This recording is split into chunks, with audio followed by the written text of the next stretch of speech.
ഏറ്റവും ആദരണീയനും ജ്യേഷ്ഠതുല്യം ഞാൻ കരുതുകയും സഹോദരതുല്യം എന്നെ സ്നേഹിക്കുകയും ചെയ്യുന്ന പ്രിയപ്പെട്ട പോൾ എബ്രഹാം അച്ഛൻ, അച്ഛൻ ഓർപ്പിച്ചതുപോലെ തന്നെ പെരുമേട് കോളേജിലെ ഏറ്റവും സ്തുത്യർഹമായി പ്രവർത്തിച്ച ഇടവകയുടെ ബഹുമാനപ്പെട്ട ട്രസ്റ്റി, പ്രിയപ്പെട്ട സാജു സാറ്, പ്രിയപ്പെട്ട സൺഡേ സ്കൂൾ അധ്യാപകർ, പ്രിയപ്പെട്ട ഇനി ടീച്ചറൊക്കെ ഇവിടെ ഇരിപ്പുണ്ട്.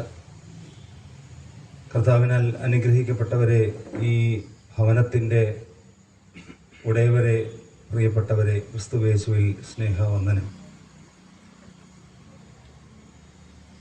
നമുക്കെല്ലാവർക്കും ചേർന്ന് ഒരു പാട്ട് പാടാം.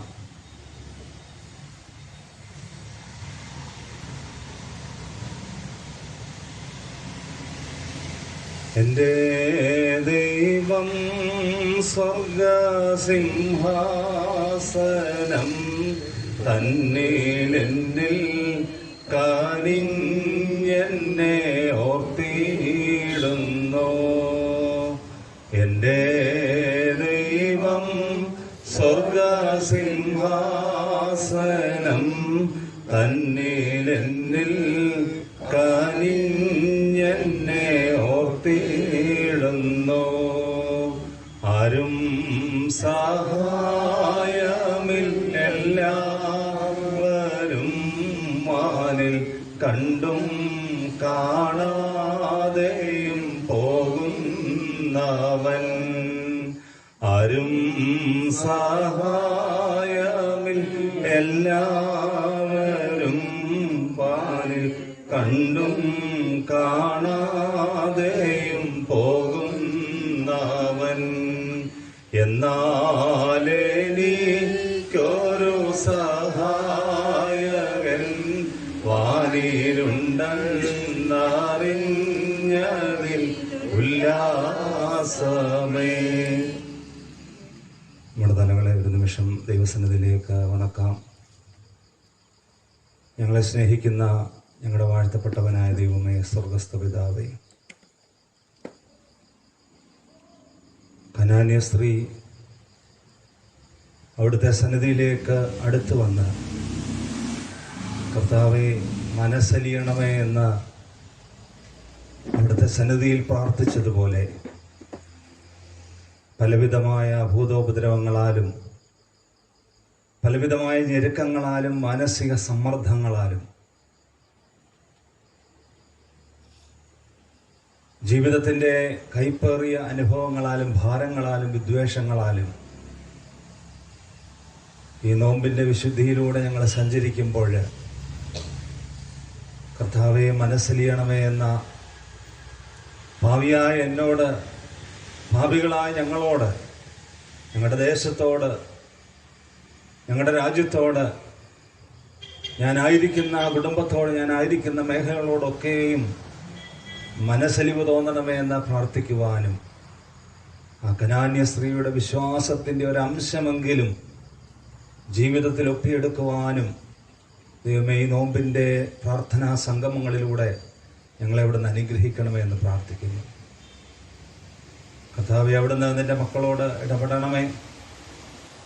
അടിയങ്ങൾ ബലഹീനരാകുന്നു, കുറവുള്ളവരാകുന്നുവെങ്കിലും കർത്താവേ, നിന്റെ വചനം പ്രാഗൽഭ്യത്തോടെ സംസാരിപ്പാനുള്ള ജ്ഞാനം വിവേകവും നൽകി അനുഗ്രഹിക്കുകയും നല്ല ഹൃദയവയലുകളിൽ നിന്റെ വചനം സംക്ഷേപിക്കപ്പെടുവാൻ തക്കവണ്ണമുള്ള അനുഗ്രഹത്തെ നൽകി അവിടുന്ന് ഒരുക്കണമേ. ഈ ചൂടേറിയ കാലാവസ്ഥകളിലും ഇരുവായ്ത്തലയുള്ള വാളിനേക്കാൾ മൂർച്ചയേറിയ നിന്റെ വചനം കർത്താവെ ഉൾക്കൊള്ളുവാനുള്ള ബലവും ശക്തിയും കൃപയും ഒരുക്കവും വിശുദ്ധിയും നൽകി ഞങ്ങളെ അനുഗ്രഹിക്കണമേ. നിന്റെ വചനം പ്രഘോഷിക്കപ്പെടുന്ന ഈ ഭവനം നിന്റെ കൃപയാൽ അനുഗ്രഹീതമായി തീരുവാൻ, അവരുടെ ആഗ്രഹങ്ങളും പ്രാർത്ഥനകളും ഒക്കെയും നിന്റെ മനസ്സലിവ് തോന്നിയുള്ള കരുണയാൽ അനുഗ്രഹിക്കപ്പെടുവാനായിട്ട് ഇടയാക്കി തീർക്കണമേ. ഞങ്ങളെല്ലാവരെയും സമർപ്പിക്കുന്ന കൃപയാൽ കർത്താവെ അവിടെ നിന്ന് അനുഗ്രഹിക്കണമേ. നോമ്പിൻ്റെ വിശുദ്ധിയിൽ ജീവിപ്പാൻ തക്കവണ്ണം ഒരുക്കണമേ. കൃപകളെ ഓർത്ത് നന്ദിയോടെ സ്തുതിക്കുന്ന പ്രാർത്ഥന കേട്ടിരിക്കാൻ നിന്നെ മഹത്വപ്പെടുത്തുന്നു.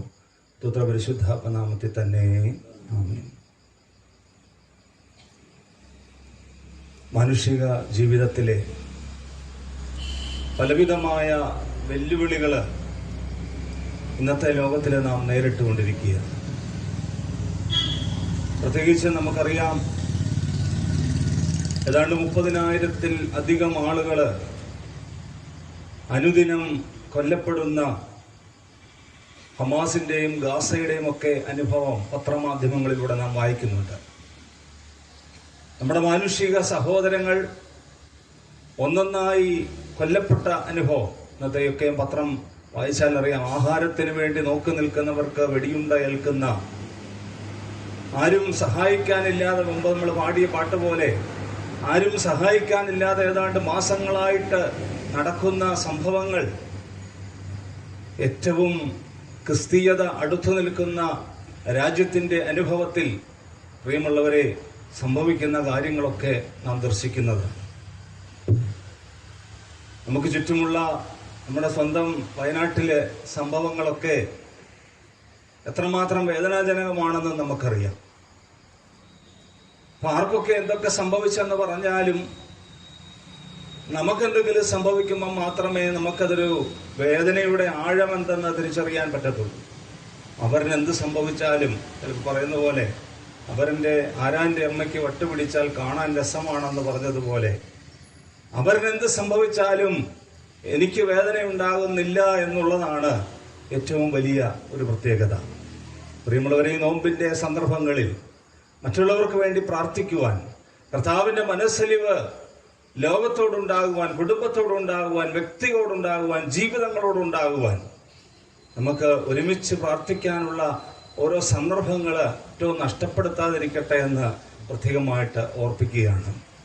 ദൈവസന്നിധിയിൽ അല്പസമയം ചിന്തിക്കുവാനായിട്ട് ആഗ്രഹിക്കുന്ന വേദഭാഗം പരിശുദ്ധനായ പൗലോസ് റോമർക്ക് എഴുതിയ ലേഖനം 7-ാം അധ്യായം 24-ാം വാക്യം. നമുക്ക് പരിചിതമായ ഒരു വേദഭാഗമാണ്.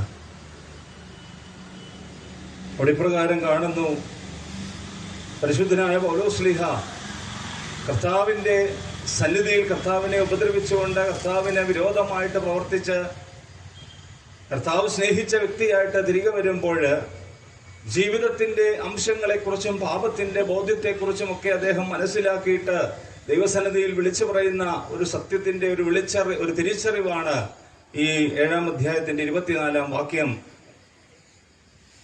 അയ്യോ, ഞാൻ അരിഷ്ട മനുഷ്യൻ,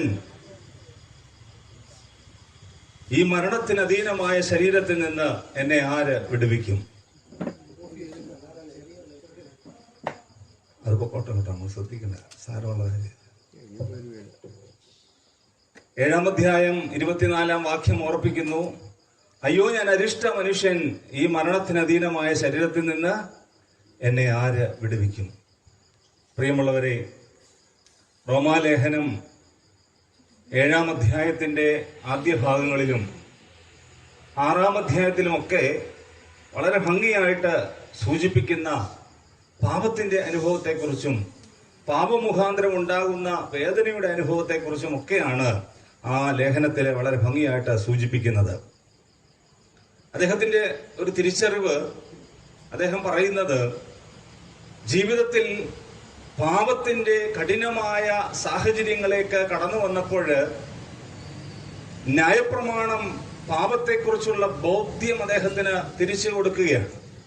7-ാം അധ്യായത്തിന്റെ ആദ്യ ഭാഗം പറയുന്നു: മനുഷ്യൻ ഈ ഭൂമിയിൽ ഉള്ളിടത്തോളം കാലം അവന് ന്യായപ്രമാണത്തിന്റെ മൂല്യമുണ്ട്.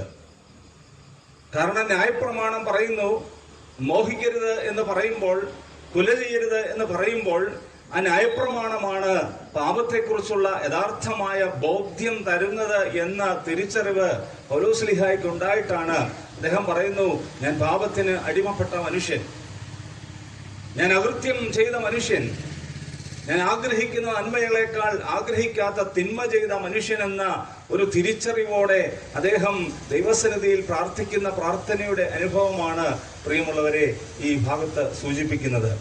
ആ അനുഭവങ്ങളെയൊക്കെ ഉൾക്കൊണ്ടുകൊണ്ടാണ് പൗലോസ് പറയുന്നു: അയ്യോ, ഞാൻ അരിഷ്ട മനുഷ്യൻ, ഈ മരണത്തിന് അധീനമായ ശരീരത്തിൽ നിന്ന് എന്നെ ആര് വിടുവിക്കും? നമുക്കറിയാം കുമ്പസാരത്തിൻ്റെയൊക്കെ ഒരു സമയമായിപ്പോൾ അല്ലേ. പലപ്പോഴും നമ്മൾ കുമ്പസാരിക്കുമ്പോൾ പരിചയമുള്ള അച്ഛനാണെങ്കിലും അല്ലെങ്കിൽ എവിടെ ഇരുന്ന് പറയും, പക്ഷെ വലിയ തെറ്റൊന്നും ഞാൻ ചെയ്തിട്ടില്ല. ചെറിയ ചെറിയ കുറച്ച് കാര്യങ്ങളേ ഉള്ളൂ അല്ലേ. നമ്മൾ എന്ന് പറയും, അച്ഛാ വലിയ തെറ്റൊന്നും ഞാൻ ചെയ്തിട്ടില്ല, പിന്നെ പ്രാർത്ഥിക്കാൻ പറ്റിയില്ല, വേദപുസ്തകം വായിക്കാൻ പറ്റിയില്ല. ഈ പറഞ്ഞ അച്ഛനും ചിലപ്പോൾ ഇതൊന്നും പറ്റിക്കാണണമെന്നില്ല. വലിയ തെറ്റൊന്നും ചെയ്തിട്ടില്ല. ഒന്നും ഒരു സങ്കടം പറയുന്നതല്ല, പൊതുവേ ഉള്ള കാര്യം പറഞ്ഞു കേട്ടോ. ആരുടെയും ഒരു കുറ്റമൊന്നുമല്ല പറഞ്ഞത്. നമ്മളൊക്കെ അങ്ങനെയാ, ആരുടെയും കുഴപ്പമല്ല. ഞങ്ങൾ കുമ്പസാരിക്കാൻ എന്നാലും ചിലപ്പോൾ പറയും കുറച്ചൊക്കെ സംഭവിച്ചിട്ടുള്ളൂ, വലിയ കുഴപ്പമൊന്നും ഇല്ലാതെ പോകുന്നത്. പക്ഷെ പൗലോസ്ലീഹ അത്രമാത്രം ആഴത്തിൽ ദൈവസ്നേഹത്തെ തിരിച്ചറിഞ്ഞിട്ട് അദ്ദേഹം പറയുകയാണ്, ഞാനൊരു അരിഷ്ട മനുഷ്യനാ, ഒന്നിനും കൊള്ളരുതാത്ത ഒരു മനുഷ്യൻ, പാപത്തിന് അടിമപ്പെട്ട മനുഷ്യൻ. ദൈവത്തിന് തന്റെ സന്നിധിയിലേക്ക് നോക്കുമ്പോൾ തിരിഞ്ഞു നോക്കുവാൻ തക്കവണ്ണം ദൈവത്തിന്റെ നാമം പോലും ഉച്ചരിക്കുവാൻ തക്കവണ്ണം സാധ്യമാകാത്ത ഒരു മനുഷ്യനാണ് ഞാനെന്നുള്ള ഒരു തിരിച്ചറിവോടുകൂടിയാണ് പൗലോസ്ലീഹ പ്രിയമുള്ളവരെ പറയുന്നത്. അതുകൊണ്ടാണ് പറയുന്നത്, ഞാൻ അരിഷ്ടനായ മനുഷ്യൻ, ഈ മരണത്തിന് അധീനമായ ശരീരത്തിൽ തന്നെ ആരെ വിടുവിക്കും. നമുക്കറിയാം, നോമ്പിന്റെ പ്രാരംഭം മുതൽ ഏതാണ്ട് പകുതിയോടടുക്കുന്ന നിമിഷങ്ങളാണ്. അരിഷ്ട ജീവിതത്തിൽ നിന്ന്, അരിഷ്ടതകളുടെയും രോഗത്തിന്റെയും പ്രയാസത്തിന്റെയും ജീവിതാനുഭവങ്ങളിൽ നിന്ന് രക്ഷിച്ച ദൈവത്തിന്റെ വൻ കൃപയുടെ അനുഭവത്തെയാണ് ഈ നോമ്പിന്റെ ഓരോ വേദവായനകളിലും പ്രത്യേകമായിട്ട് ഓർപ്പിക്കുന്നത്. കാനാവിലെ കല്യാണത്തിന് വെള്ളം വീഞ്ഞാക്കിയത് തുടങ്ങി, കുഷ്ഠരോഗിയുടെ ആണേലും പക്ഷപാത രോഗിയുടെ ആണേലും കനാന്യസ്ത്രീയുടെ ആണേലും കുരുടന്റെ ആണേലും പല അസുഖങ്ങൾ, പല പ്രയാസങ്ങളുള്ള മനുഷ്യന്റെ സൗഖ്യത്തിന്റെ അനുഭവമാണ് ഈ വേദഭാഗങ്ങളായിട്ട് ഉൾക്കൊള്ളിച്ചിരിക്കുന്നത് എന്ന് നാം ചിന്തിക്കുമ്പോൾ നമുക്ക് മനസ്സിലാക്കുവാനേ സാധിക്കും. അരിഷ്ടതയുള്ള ജീവിതത്തിൽ നിന്ന് രക്ഷിപ്പാൻ തക്കവണ്ണം കടന്നു വന്ന ഒരു ക്രിസ്തുവിന്റെ സാന്നിധ്യം നമുക്കുണ്ട്. ആ ക്രിസ്തുവിന്റെ സാന്നിധ്യമാണ് നമ്മളെ ഈ അരിഷ്ടതകളിൽ നിന്ന് രക്ഷിക്കുന്നതെന്നുള്ള ഉത്തമമായ ബോധ്യമാണ് പ്രിയമുള്ളവരെ ഈ നോമ്പ് നമുക്ക് തരുന്ന ഏറ്റവും വലിയ വെളിച്ചം എന്നുള്ളത് നാം വിസ്മരിച്ചു പോകരുത്. അതുകൊണ്ട് അരിഷ്ടതകളിൽ നിന്ന് മരണത്തിന് അധീനമായ എൻ്റെ ശരീരത്തെ രക്ഷിപ്പാൻ തക്കവണ്ണമുള്ള ഒരു ദൈവം നമുക്കുണ്ട് എന്നുള്ള പൂർണ്ണമായ ബോധ്യം ഈ നോമ്പിന്റെ, വലിയ നോമ്പിന്റെ ഓരോ ആഴ്ചകളിലും, ഓരോ വേദഭാഗങ്ങളിലൂടെ, ഓരോ സംഭവങ്ങളിലൂടെ പിതാക്കന്മാരെ നമ്മെ പഠിപ്പിക്കുക. കനാന്യസ്ത്രീയെ കാണുമ്പോൾ അവളൊരു വിശ്വാസിയല്ല, പക്ഷേ അവളുടെ വിശ്വാസം എത്രയോ ശ്രേഷ്ഠം. കുഷ്ഠരോഗിയായ മനുഷ്യൻ അവന്റെ കുഷ്ഠം കൊണ്ട് നിറഞ്ഞിരിക്കുന്ന ഭാവപങ്കിലമായ ജീവിതത്തില് അവന്റെ കുഷ്ഠം ആർക്കും സൗഖ്യപ്പെടുത്തുവാൻ സാധിക്കത്തില്ലെങ്കിൽ അവന്റെ അടുക്കിലേക്ക് ചെന്ന് അവനെ സുഖപ്പെടുത്തുന്ന ക്രിസ്തു.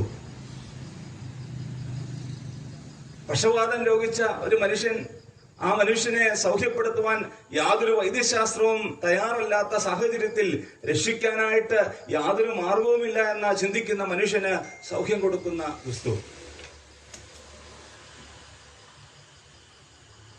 അങ്ങനെ ഓരോ സംഭവങ്ങൾ എടുത്തു നോക്കിയാലും അവിടെയെല്ലാം അരിഷ്ടതകളിൽ നിന്ന് രക്ഷിക്കുന്ന, ബലഹീനതകളിൽ നിന്ന് രക്ഷിക്കുന്ന ഒരു ക്രിസ്തുവിന്റെ സാന്നിധ്യമുണ്ട് എന്ന് പ്രത്യേകമായിട്ട് നമ്മെ ഓർപ്പിക്കുകയാണ്. പ്രിയമുള്ളവരെ, അപ്രകാരം ഒരു സംഭവം മാത്രം അല്പസമയം നിങ്ങളുമായിട്ട് ഒന്ന് ചിന്തിക്കുവാനായിട്ടാണ് ആഗ്രഹിക്കുന്നത്.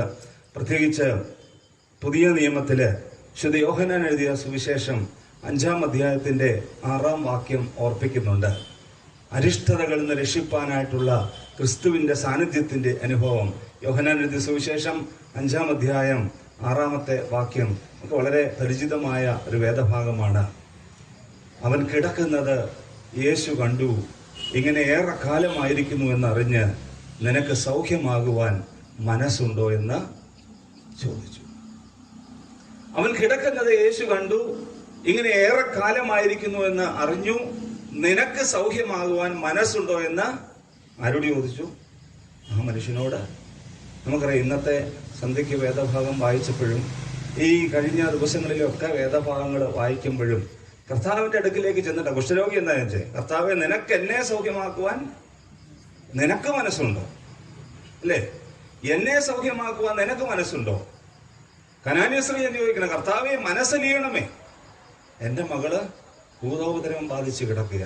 കർത്താവിന്റെ മനസ്സലിവിന് വേണ്ടി അങ്ങോട്ട് അപേക്ഷിക്കുമ്പോൾ ഇവിടെ കാണുന്നു, യോഹന്നാന്റെ സുവിശേഷം 5-ാം അധ്യായത്തിന്റെ 6-ാം വാക്യം പറയുന്നു, അവൻ ഇങ്ങനെ കിടക്കുന്നത് യേശു കണ്ടിട്ട് ഏറെക്കാലമായിരിക്കുന്നു എന്ന് അറിഞ്ഞു, നിനക്ക് സൗഖ്യമാകുവാൻ മനസ്സുണ്ടോ എന്ന് അങ്ങോട്ട് പോയി ചോദിച്ചു. സംഭവം നമുക്കെല്ലാവർക്കും അറിയാം. 38 വർഷമായി രോഗം ബാധിച്ചു കിടന്ന ഒരു മനുഷ്യനെ സൗഖ്യമാക്കിയ ക്രിസ്തുവിൻ്റെ അനുഭവമാണ് അവിടെ പ്രത്യേകമായിട്ട് സൂചിപ്പിക്കുന്നത്. രോഗം ഏതാണെന്നൊന്നും പറയുന്നില്ല, എന്നാലും നമ്മൾ പൊതുവെ പറയുന്നത് എന്താ, തളർവാദം എന്നാ പറയുന്നില്ല. തളർവാദ രോഗിയുടെ ഞായറാഴ്ച വായിക്കപ്പെടുന്ന വേദഭാഗങ്ങളിൽ അവിടെ 18 വർഷം രോഗമായിട്ട് കിടന്ന ഒരാളെ സൗഖ്യമാക്കിയെന്നും, യോഹന്നാന്റെ സുവിശേഷത്തിൽ 38 വർഷം രോഗമായി കിടന്ന ഒരാളെ സൗഖ്യപ്പെടുത്തിയെന്നും ഒക്കെ പറയുന്നുണ്ട്. വർഷങ്ങൾ എത്രയെങ്കിലും ആണെങ്കിലും അതിലും തീരെ കുറഞ്ഞ വർഷമൊന്നും അല്ലല്ലേ, വളരെ ദൈർഘ്യമേറിയ വർഷമാണ്. നമുക്കറിയാം, തളർവാദം അല്ലെങ്കിൽ പാരലൈസായി എന്നൊക്കെ പറഞ്ഞാൽ ഉടനെ തന്നെ ഇന്ന് എഴുന്നേറ്റ് വരും. ഇന്ന് എഴുന്നേറ്റ് വരാനുള്ള സാങ്കേതിക വിദ്യയായ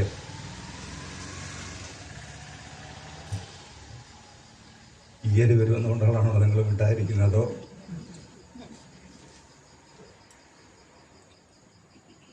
ആയോ ഇല്ലയോ? ഇല്ല. നമുക്കറിയാം, ഒരു ഇത്ര സമയം കഴിഞ്ഞാൽ, ഒരു സ്ട്രോക്ക് വന്നാൽ ഇത്ര സമയം കഴിഞ്ഞാൽ പിന്നെ റിക്കവറിങ് പാടാണ്. ഇത്ര സമയത്തിനുള്ളിലാണെങ്കിൽ ചിലപ്പം റിക്കവർ ചെയ്യാനുള്ള പെർസെൻറ്റേജ് ഉണ്ട് എന്ന് മാത്രം. ഈ കഴിഞ്ഞ നാളുകളിലെ പത്രമാധ്യമങ്ങളിലൂടെ ഒരു പക്ഷേ നിങ്ങൾ വായിച്ചറിഞ്ഞിട്ടുണ്ടാകും, ന്യൂയോർക്കിലെ ന്യൂറലിങ്ക് എന്നൊരു കമ്പനിയെ കുറിച്ച് കേട്ടിട്ടുണ്ടോ? ഈ അടുത്ത കാലത്ത് നമ്മൾ പത്രം വായിച്ചിട്ട് വേണ്ട കേൾക്കാനില്ലേ? വളരെ കൗതുകപരമായ അല്ലെങ്കിൽ വളരെ ചിന്തിക്കേണ്ട ഒരു സാങ്കേതിക വിദ്യയുടെ അനുഭവമാണ് ന്യൂറലിങ്ക് എന്ന് പറഞ്ഞ കമ്പനി. വളരെ ഫേമസ് ആയിട്ടുള്ള ഒരു കമ്പനിയാണ്. ഈ അടുത്ത ദിവസവും അവരുടെ ഒരു പുതിയ ഇന്നോവേഷൻ കണ്ടുപിടുത്തത്തെക്കുറിച്ച് പത്രത്തിൽ ഒരു വെളിപ്പെടുത്തൽ അവർ നടത്തുകയുണ്ട്. പത്രത്തിൽ മാത്രമല്ല, ഈ സാമൂഹ്യ മാധ്യമങ്ങളിലൊക്കെ ഉണ്ട്. ഒരു പുതിയ ഒരു കാര്യം അവർ ഇറക്കാൻ പോവുകയാണ്. സാധാരണ നമുക്കറിയാം, എല്ലാവർക്കും ഇമെയിൽ ID ഉണ്ടല്ലേ? അപ്പോൾ കൂടുതലും gmail.com എല്ലാവർക്കും ഉണ്ട് അല്ലേ? ഉണ്ടോ ഇല്ലയോ? ഉണ്ട്. ഈ പുതിയ ഒരു മെയിൽ വരാൻ പോവാന്ന് അവർ പറഞ്ഞത് എക്സ്മെയിലിന്റെ ഉപജ്ഞാതാവായിട്ട് എക്സ്മെയിലിന്റെ കാര്യങ്ങളെക്കുറിച്ച് അത് എത്രയും താമസിക്കാതെ ഇറങ്ങുമെന്ന് ന്യൂറലിങ്ക് കമ്പനിയുടെ ഉടമസ്ഥൻ പ്രത്യേകാല് ഇലോൺ മസ്ക് പറഞ്ഞ കാര്യങ്ങളെക്കുറിച്ച് പത്രമാധ്യമങ്ങളിലുണ്ട്. ഞാനത് ഒന്ന് ഓർപ്പിച്ചു എന്ന് മാത്രം. കാരണം പ്രസംഗം കേൾക്കാൻ വന്നവന് ദൈവവചനം കേട്ടില്ലേ, എന്തെങ്കിലും ഒരു സാധനം ഉപകാരത്തിൽ കിടക്കട്ടെ. ജിമെയിൽ കഴിഞ്ഞ് എക്സ്മെയിൽ വരാൻ പോവാണ്. അതിന്റെ കമ്പനി ഇറക്കുന്നത് ന്യൂറലിങ്ക് ആണ്. ഇയോൺ മസ്ക് എന്ന് പറയുന്ന ശതകോടീശ്വരനായ ഒരു മനുഷ്യനാണ് അതിന്റെ ഉടമ. അപ്പം ഇയോൺ മസ്കിനെ കുറിച്ച് പറയുന്നത്, അവരിങ്ങനെയുള്ള പുതിയ പുതിയ കാര്യങ്ങൾ കണ്ടുപിടിച്ചുകൊണ്ടിരിക്കുക. അവര് ഏറ്റവും പുതിയ ഒരു പരീക്ഷണം 2024 ജനുവരി മാസം ചെയ്യുകയുണ്ടായി. പഴയ കഥയൊന്നുമല്ല, ഈ കഴിഞ്ഞ മാസത്തെ കാര്യം. അല്ലെങ്കിൽ കഴിഞ്ഞ ഇപ്പം ഫെബ്രുവരി മാർച്ച് 2 ഉള്ളൂ, ഒരു മാസത്തെ ഗ്യാപ്പേ ഉള്ളൂ. 2024 ജനുവരി മാസം ഒരു ഓപ്പറേഷൻ അവർ നടത്തുകയുണ്ടായി. അതുപോലെ ഈ കള്ളക്കടത്തൊന്നുമല്ല ഓപ്പറേഷൻ എന്നൊക്കെ പറയുന്നത്, ഒരു മനുഷ്യന്റെ ശരീരത്തിലെ ഒരു ഓപ്പറേഷനാണ്. മനുഷ്യന്റെ മസ്തിഷ്കത്തിൽ അല്ലെങ്കിൽ നമ്മുടെ ബ്രെയിനിൽ ഒരു ചെറിയ സാധനം ഒന്ന് ഇംപ്ലാന്റ് ചെയ്ത് വെക്കുകയാണ്.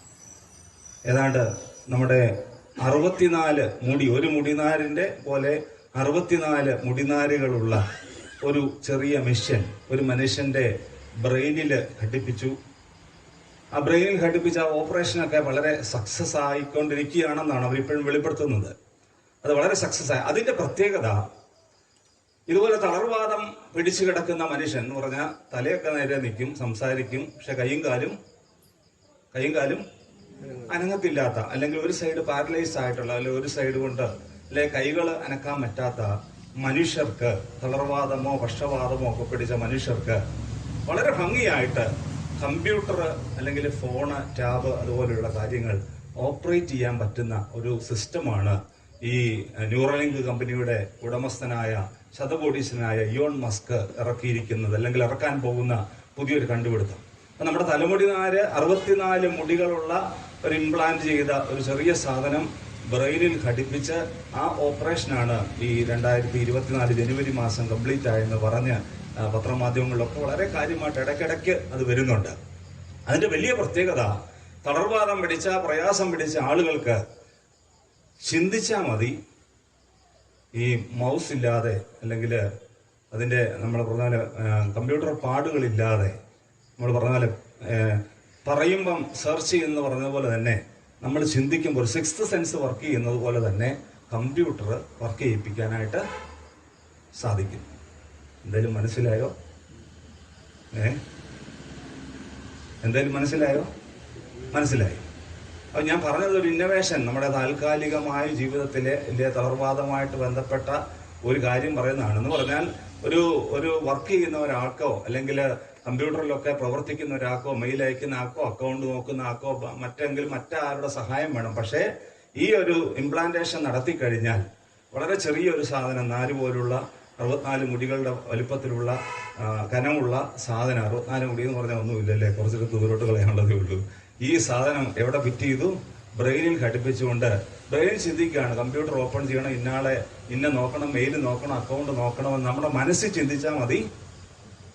കമ്പ്യൂട്ടർ ഇത് പറഞ്ഞാൽ കരട്ടൊക്കെ വെച്ച് ഓണാക്കണം കേട്ടോ, കമ്പ്യൂട്ടർ ഓഫാണ് ഇത് വരത്തില്ല. മനസ്സിൽ ചിന്തിച്ചാൽ മതി, ആ സെൻസ് അനുസരിച്ച് കമ്പ്യൂട്ടർ വർക്ക് ചെയ്യും എന്ന ഒരു കണ്ടുപിടുത്തം, ഏറ്റവും പുതിയ ഒരു കണ്ടുപിടുത്തം നടത്തിക്കൊണ്ടിരിക്കുന്ന. ഞാൻ പറഞ്ഞത് തളർവാദം പിടിച്ച ഒരാളുടെ അനുഭവത്തെക്കുറിച്ച് മാത്രം ഒന്ന് ഓർപ്പിക്കാൻ വേണ്ടി ഈ ഒരു സംഭവം പറഞ്ഞു എന്ന് മാത്രം. പ്രിയമുള്ളവരെ, ഇവിടെ ഒരു മനുഷ്യനെ കാണുന്ന ക്രിസ്തു തമ്പുരാന്റെ വാക്കുകളാണ് ഞാൻ മുമ്പേ പറഞ്ഞത്. അവൻ കിടക്കുന്നത് യേശു തമ്പുരാൻ കണ്ടു, ഇങ്ങനെ ഏറെക്കാലമായിരിക്കുന്നു എന്ന് അറിഞ്ഞു. അവന്റെ അടുക്ക ചെന്ന് ചോദിച്ചു, സൗഖ്യമാകുവാൻ നിനക്ക് മനസ്സുണ്ടോ? ആരോടാ ചോദിച്ചത്? എല്ലാം പറഞ്ഞു, ഇനിയിപ്പോ ആരോടാ ചോദിച്ചത് ആരോടാ? തളർവാദ രോഗി, അത് ഞാൻ നേരത്തെ പറഞ്ഞുകൊണ്ടല്ലേ, തളർവാദ രോഗിയോട്. എത്ര വർഷം തളർവാദം കിടന്നു? എവിടെ കിടന്നു? അത് പറഞ്ഞില്ല. എവിടെ കിടക്കുന്ന കണ്ട? ആശുപത്രി കിടക്കുന്ന കണ്ട. പിന്നെ കുളത്തിന്റെ കടവിൽ. ഏത് കുളം? കുളവാക്കാൻ നമുക്കറിയാം, പേര് പറയാൻ അറിയത്തില്ലല്ലേ. ബത്സൈദ കുളക്കടവിന്റെ അരികിൽ കിടന്ന മനുഷ്യന്റെ അനുഭവത്തെ കുറിച്ചാണ് പറയുന്നത്. പ്രിയമുള്ളവരെ, ആ ജീവിതത്തിന്റെ അനുഭവങ്ങളെ ഒന്നുകൂടെ വ്യക്തമായിട്ട് നമുക്ക് മനസ്സിലാക്കാൻ പറ്റുന്ന രീതിയിൽ ഒന്നുകൂടെ ഓർപ്പിക്കാം. യേശു തമ്പുരാൻ കാനാവിലെ കല്യാണത്തിന് ശേഷം ശതാധിപന്റെ മകളെ സൗഖ്യമാക്കിയ ശേഷം യേശു തമ്പുരാൻ യെരുശലേമിലേക്ക് ഒരു പെരുന്നാളിന് കടന്നു വരുന്ന ഒരു സാഹചര്യമാണ് അവിടെ ഓർപ്പിക്കുന്നത്. ആ പെരുന്നാളിന്റെ കടന്നു വന്ന തലേദിവസം നമ്മൾ പറഞ്ഞ പോലെ നേരത്തെ തന്നെ വന്ന് അവിടെ നിന്ന് അദ്ദേഹം ശലോമോന്റെ മണ്ഡപത്തിൽ നിന്ന് നോക്കുന്നതായ ഒരു സാഹചര്യം. ശലോമോന്റെ മണ്ഡപത്തെക്കുറിച്ച് പറയുന്നുണ്ട്, ഈ കുളത്തിനെ കുറിച്ച് പറയുന്നുണ്ട്. 5 മണ്ഡപങ്ങളുള്ള പടവുകൾ, അനേക പടവുകളുള്ള ബത്സൈദ കുളക്കടവിന്റെ അരികത്ത് യേശു തമ്പുരാൻ ഇങ്ങനെ ഈ ശലോമോന്റെ മണ്ഡപത്തിലൂടെ നോക്കുമ്പോൾ അദ്ദേഹം കാണുന്നു ഒത്തിരിയധികം രോഗികൾ ഈ കുളത്തിന്റെ അരികിൽ വന്ന് കിടക്കുകയാണ്. കുളിക്കാൻ വന്നതാണോ? ശബരിമലക്കൊക്കെ പോകുന്ന പോലെ പമ്പയിലിറങ്ങി കുളിച്ചിട്ട് പോകാം എന്ന് വിചാരിച്ച് ഉത്സവത്തിന് കുളിച്ചിട്ട് പോകാൻ വേണ്ടി വന്നവരാണ്? അല്ല. അവിടെ നമുക്ക് അറിയാവുന്ന കാര്യം കൊണ്ടാണ് ഞാൻ പ്രത്യേകം അധികം ഓർപ്പിക്കാത്തത്. വളരെ പരിചിതമായ ഒരു ഭാഗമാണ്. അന്നത്തെ കാലഘട്ടത്തില് സൗഖ്യമാകുവാനായിട്ട് പൊതുവെ കാണുന്ന, വൈദ്യന്മാരാൽ സാധിക്കാത്ത അനേക രോഗികൾ വന്ന് അഭയം പ്രാപിക്കുന്ന ഒരു സ്ഥലമാണേത്? ഈ കുളത്തിന്റെ അരികെ. അനേക രോഗികൾ അവിടെ വന്ന് സൗഖ്യം പ്രാപിപ്പാനായിട്ട് വന്ന് കിടക്കുകയാണ്. അതിന്റെ പ്രത്യേകത ഇവിടെ പറയുന്നുണ്ട്. ഒരു ദൂതൻ ഏതെങ്കിലുമൊക്കെ സമയത്ത് വന്ന്, ഇന്ന സമയമൊന്നുമില്ലല്ലേ, ഏതെങ്കിലും ഒരു സമയത്ത് വന്ന് ഈ കുളം കലക്കും. ഈ കുളം കലങ്ങിക്കഴിയുമ്പോൾ ആദ്യമേ അതിലേത് രോഗിയാണോ ഇറങ്ങുന്നത് അദ്ദേഹം സൗഖ്യം പ്രാപിക്കും. അപ്പൊ ഒന്ന് ആലോചിച്ച് നോക്കി, ഒരു ദൂതൻ വന്ന് ഇന്ന സമയമൊന്നുമില്ല, ഏതെങ്കിലും സമയത്ത് ആ കുളം കലക്കും, ഈ കുളം കലങ്ങുമ്പോൾ ആദ്യം ഏത് രോഗി എടുത്ത് ചാടിയാലും, ഏത് രോഗി ആ കുളത്തിൽ മുങ്ങിയാലും അതില് സൗഖ്യം പ്രാപിക്കും. പ്രിയമുള്ളവരെ, അന്നത്തെ കാലഘട്ടത്തിൽ നമുക്കറിയാം, ഈ സുവിശേഷങ്ങളൊക്കെ പറയുമ്പോൾ ഒരു ആതുരാശ്രമത്തെ കുറിച്ച് എങ്ങും പറയുന്നില്ലല്ലേ. വൈദ്യന്മാരുണ്ട്. പക്ഷെ ഇന്നത്തെ പോലെ മൾട്ടി സ്പെഷ്യാലിറ്റി ഹോസ്പിറ്റലോ അതിനു വേണ്ട സൗകര്യങ്ങളോ സത്രങ്ങളോ അവിടെയുള്ള വൈദ്യന്മാരുടെ മരുന്നുകളോ അല്ലാതെ യാതൊരു അനുഭവമില്ല. അപ്പം വൈദ്യന്മാരാൽ സൗഖ്യമാക്കാൻ സാധിക്കാത്ത അനേക ആളുകൾ സൗഖ്യത്തിന് വേണ്ടി ആഗ്രഹിച്ച ഏക മാർഗം ഏതാണ്? ഈ കുളക്കടവ്. അപ്പൊ വൈദ്യന്മാരാൽ സാധിക്കാത്ത അനേക രോഗങ്ങൾ സൗഖ്യമാക്കുവാൻ പറ്റുന്ന ഇസ്രായേലിലെ ജീവിതത്തിൽ, ഈ യെരുശലേമിലെ ജീവിതത്തിൽ അവർക്ക് സാധിക്കുന്ന ഒരേ ഒരു കാര്യമെന്ന് പറയുന്നത് ഈ കുളക്കടമാണ്. അതുകൊണ്ടാണ് യേശുദമ്പുരാൻ നോക്കുമ്പോൾ ഈ കുളത്തിന് ചുറ്റും ഇഷ്ടംപോലെ ആളുകൾ.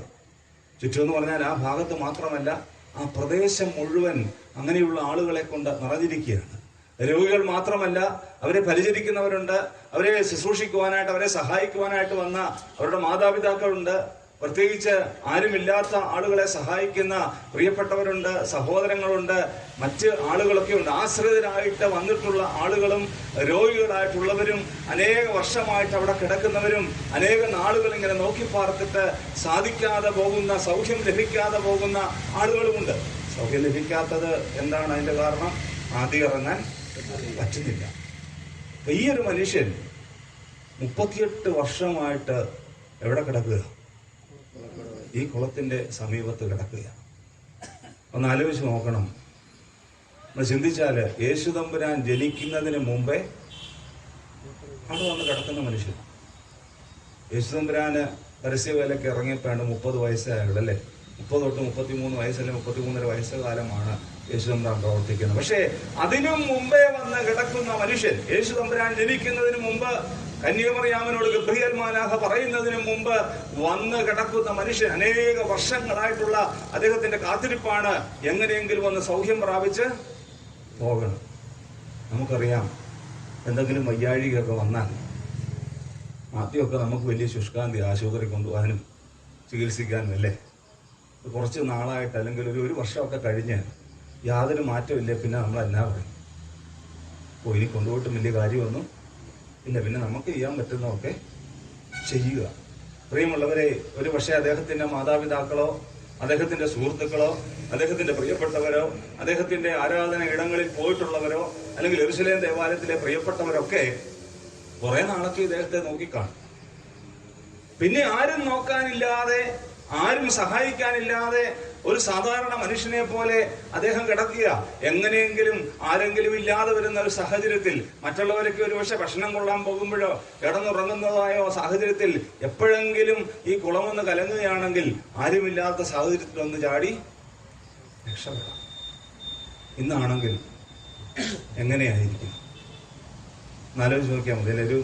നമുക്കറിയാം, മെഡിക്കൽ കോളേജിൽ പോയിട്ടുള്ളവരുണ്ട്. മെഡിക്കൽ കോളേജിലെ ചില വാർഡുകളിലൊക്കെ ചെന്നാൽ കാണുന്നത് പോലത്തെ ഒരു അവസ്ഥയാണ്. ഇന്ന് അതിൻ്റെ ഒരു ചിത്രം ഏകദേശം മെഡിക്കൽ കോളേജ് അല്ലേ. കട്ടിൻ്റെ പുറത്ത് ആളുണ്ട്, കട്ടിൻ്റെ കീഴെ ആളുണ്ട്, പോകുന്ന വരാന്തയിൽ ആളുണ്ട്, അങ്ങോട്ട് പോകുന്നതിൻ്റെ അവിടെ ആളുണ്ട്. ഒരു കാലി കുത്താൻ ഇടമില്ലാത്ത ചില സാഹചര്യങ്ങൾ പോലെയാണ് മെഡിക്കൽ കോളേജിലെയൊക്കെ ചില അവസ്ഥ പോലെ, ചില വാർഡിലെ അവസ്ഥ പോലെ. കാരണം എങ്ങനെയെങ്കിലും ഒന്ന് വന്ന് സൗഖ്യം പ്രാപിച്ച്, കട്ടിൽ കിട്ടിയില്ലെങ്കിലും കുഴപ്പമില്ല, നിലത്ത് പായിട്ടാണേലും പത്രമിട്ടാണേലും ജീവിക്കുന്ന ഒരു സഹോദരങ്ങളുള്ള ഒരു സമൂഹത്തിലാണ് പ്രിയമുള്ളവരെ നമ്മൾ ജീവിക്കുന്നത്. ഏതാണ്ട് സമമായ ഒരു അന്തരീക്ഷമാണ് അവിടെയും കാണുന്നത്. അങ്ങനെയുള്ള അന്തരീക്ഷത്തിലേക്ക് നോക്കുമ്പോഴാണ് യേശുദമ്പുരാൻ കാണുന്നു, ഈ മനുഷ്യൻ ഇങ്ങനെ ഏറെക്കാലമായിട്ട് കിടക്കുന്നു. പല സാഹചര്യങ്ങളിൽ യെരുശലേമിലേക്ക് വരുമ്പോൾ, പല സാഹചര്യങ്ങളിൽ ശലോമോന്റെ മണ്ഡപത്തിൽ, നമുക്കറിയാം നേരത്തെയും പ്രതിഷ്ഠാ പെരുന്നാളിന്റെയൊക്കെ സമയത്തും യേശുദമ്പുരാൻ ശലോമോന്റെ മണ്ഡപത്തിലൂടെ നടക്കുന്ന കാര്യങ്ങൾ ഓർപ്പിക്കുന്നുണ്ട്. പല സാഹചര്യങ്ങളിൽ ഇങ്ങനെയുള്ള ആളുകളെ ആര് കണ്ടിട്ടുണ്ട്? യെരുശലേം കണ്ടിട്ടുണ്ട്. അതുകൊണ്ടാണ്, അല്ലെങ്കിൽ ആദ്യം കണ്ടിട്ട് ഇങ്ങനെ ഏറെക്കാലമായി കിടക്കുമെന്ന് പറയാൻ പറ്റുമോ? പല പല സാഹചര്യങ്ങളിൽ, പല പല നാളുകളിൽ, ഒരുപക്ഷെ യേശുദമ്പുരാന്റെ ചെറുപ്പത്തിൽ യെരുശലേം ദേവാലയത്തിലേക്ക് പോകുന്ന വഴിക്കൊക്കെ ഈ മനുഷ്യൻ അവിടെ കിടക്കുന്നത് കാണാം. നമുക്കറിയാം, ചിലരെ ഒന്നും നമുക്ക് വലിയ പരിചയമൊന്നും ഇല്ലെങ്കിലും എന്തെങ്കിലുമൊക്കെ സംഭവിച്ചു പറയും, അദ്ദേഹം അവിടെ ഇങ്ങനെ ഇരിക്കുന്നു. നമ്മൾ പണ്ട് നമുക്കാരും പരിചയമൊന്നുമില്ല, പക്ഷെ നമ്മുടെ കണ്ണുകളിലുള്ള കാഴ്ചകളിൽ അവർ ശ്രദ്ധയ്ക്കപ്പെട്ടൊന്നുമില്ല. നമ്മുടെ കണ്ണുകളിലെ കാഴ്ചകളിൽ അവർ ശ്രദ്ധിക്കപ്പെടുന്നു. അവർ നമ്മുടെ ആരുമല്ല, നമ്മളൊരു പക്ഷേ സഹായിക്കണമെന്നില്ല. പക്ഷേ എന്തെങ്കിലും അവരെ കുറിച്ച് കേൾക്കുമ്പോൾ നമ്മൾ പറയും, അദ്ദേഹം വർഷങ്ങളായിട്ട് അവിടെ കിടക്കുന്ന, അല്ലെങ്കിൽ അവിടെ ഇരിക്കുന്ന, അവിടെ കടത്തിനേലുള്ള, അവിടെ നോക്കുന്ന, അല്ലെങ്കിൽ അവിടെ ചായ കുടിക്കുന്ന, അല്ലെങ്കിൽ അവിടെ എന്തെങ്കിലും ചെയ്യുന്ന ഒരു മനുഷ്യനാണെന്ന് നമ്മൾ പറയാറുണ്ട്. എന്ന് പറഞ്ഞതുപോലെ യേശു തമ്പുരാൻ ഈ മനുഷ്യനെ വ്യക്തമായിട്ട് തിരിച്ചറിഞ്ഞിട്ട് പറയുകയാണ്, അല്ലയോ സഹോദര, ഇങ്ങനെ ഏറെ കാലമായിട്ടല്ലോ നീ കിടക്കുന്നത്. അതുകൊണ്ട് മനസ്സിലിവ് തോന്നി യേശു തമ്പുരാൻ ചോദിക്കുകയാണ്, പ്രിയ സഹോദര, നിനക്ക് സൗഖ്യമാകുവാൻ മനസ്സുണ്ടോ?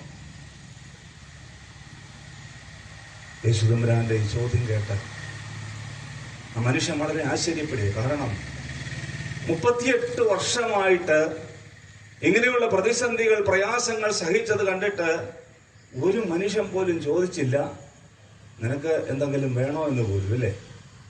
ഒന്ന് ആലോചിച്ച് നോക്കിയേ. അവൻ എന്തെങ്കിലും കഴിക്കാൻ കിട്ടുന്നുണ്ടോ? ഇന്നത്തെ കാര്യം പറഞ്ഞ പോലെ നമ്മൾ പമ്പാടി തറയുന്ന അന്നദാനം പദ്ധതി പോലെയോ ഇവിടെ ഒന്നും സംവിധാനമൊന്നും ഒന്നും പക്ഷെ കാണണമെന്നില്ല. നീ എന്തെങ്കിലും കഴിച്ചോ, നിനക്ക് എന്തെങ്കിലും ആവശ്യമുണ്ടോ, നിനക്ക് എന്തെങ്കിലും സഹായം വേണോ എന്ന് ഒരുപക്ഷെ ഒരു മനുഷ്യനും ചോദിച്ചു കാണത്തില്ല. കാരണം വരുന്നവരുടെ എല്ലാ ലക്ഷ്യം എത്രയും വേഗം സൗഖ്യം പ്രാപിച്ച് തങ്ങളുടേതായ വഴികൾക്കിൽ പോകണം. പ്രിയമുള്ളവരെ, ആ ചോദ്യം കേട്ട മനുഷ്യൻ ആകെ എന്ത് പറയണമെന്നറിയാത്ത ഒരവസ്ഥയിലാണ്. കാരണം സൗഖ്യമാകുവാൻ നിനക്ക് ആഗ്രഹമുണ്ടോ, മനസ്സുണ്ടോ എന്ന് ആദ്യമായിട്ടാണ് ഒരു യഹൂദൻ ചോദിക്കുന്നത്, ഒരു യുവാവ് ചോദിക്കുന്നത്. ആശ്ചര്യത്തോടുകൂടെ അദ്ദേഹത്തെ നോക്കിയ യാതൊരു ഉത്തരവും അവിടെ പ്രത്യേകമായിട്ട് പറയുന്നില്ല. ചോദിച്ച മനുഷ്യന്റെ വിശാലത കണ്ടുകൊണ്ട്, ചോദിച്ച മനുഷ്യന്റെ നല്ല മനസ്സ് കണ്ടുകൊണ്ട് ആ മനുഷ്യൻ പറയുകയാണ്, അദ്ദേഹത്തിന്റെ ചില സങ്കടങ്ങൾ പറയുക. കാരണം ഒരു നല്ല മനസ്സുള്ളവൻ അങ്ങനെ ചോദിക്കുന്നില്ലേ? നമ്മളാണെങ്കിലും ചില കാര്യങ്ങൾ കണ്ടിട്ട് കാണാതെ പോകും. പാട്ടിൽ പാടിയതുപോലെ കണ്ടും കാണാതെയും ഒക്കെ പോകുന്നവരാണ് നമ്മൾ. അതിന് നമ്മൾ മിടുക്കരുമാണ്, കുറ്റം പറയുന്നതല്ല. ചില സങ്കടങ്ങൾ കണ്ടിട്ടും ഒന്ന് ചോദിക്കാൻ പോലും നിൽക്കാതെ പോകുന്നവരാണ് നമ്മൾ.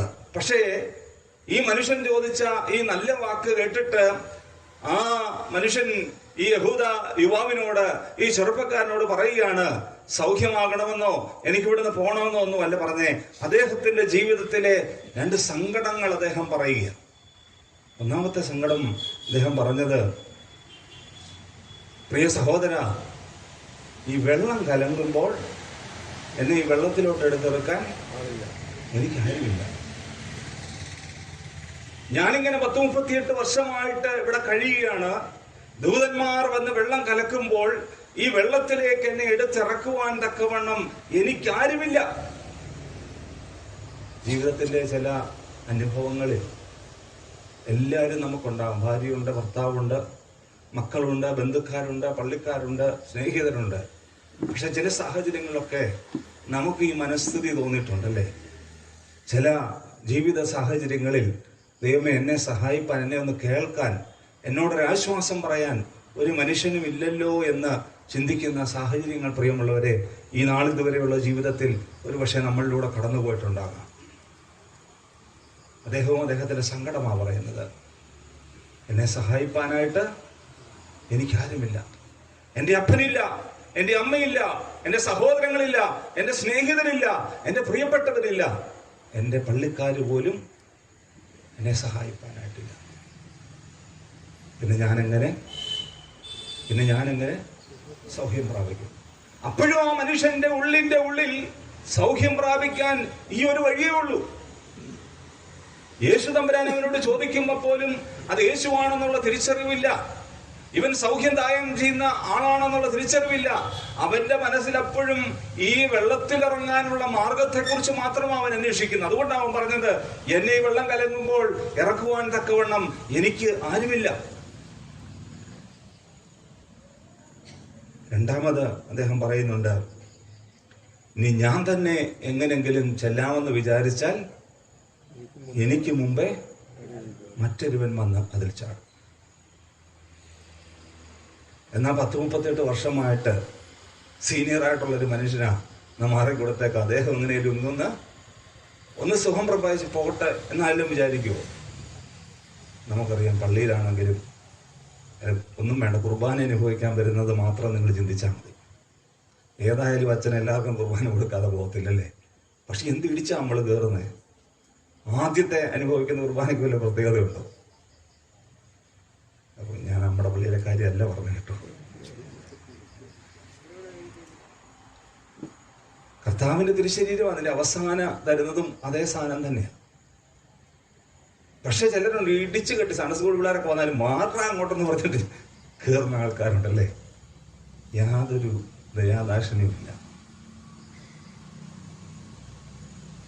ഞാൻ ഇത്രയും വർഷമായിട്ട് ഇവിടെ കിടക്കുന്നു. ഓരോ വരുന്നവരും എന്നെ കാണുന്നവരാ. എനിക്ക് മുമ്പേ വന്ന് സൗഖ്യം പ്രാപിച്ചു പോയവരുണ്ട്. ആരും പറഞ്ഞില്ല ദേ ഇദ്ദേഹം കുറെ നാളായിട്ട് ഇവിടെ കിടക്കുന്നതാ, ഒരവസരം അദ്ദേഹത്തിനൊന്ന് കൊടുക്കണം. നമ്മൾ പറയുമോ? ഞാനും എൻ്റെ ആൾക്കാരും അല്ലേ, എൻ്റെ വീട്ടുകാരും രഹസ്യം എനിക്കും എന്നെയും പാടാൻ പോകുന്നേ ഉള്ളൂ. എനിക്കും എൻ്റെ വീട്ടുകാർക്കും മതി. മറ്റുള്ളവന് കിട്ടുമോ കിട്ടാതിരിക്കുമോ എന്നെ ചെയ്താലും കുഴപ്പമില്ല.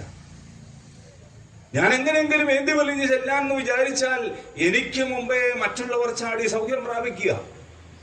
ഞാൻ അത് കണ്ടിങ്ങനെ നിൽക്കുക 38 വർഷമായിട്ട്. അതുകൊണ്ട് എന്നോട് ചോദിച്ച എൻ്റെ പ്രിയ സ്നേഹിത, ഇതാണ് എൻ്റെ അവസ്ഥ.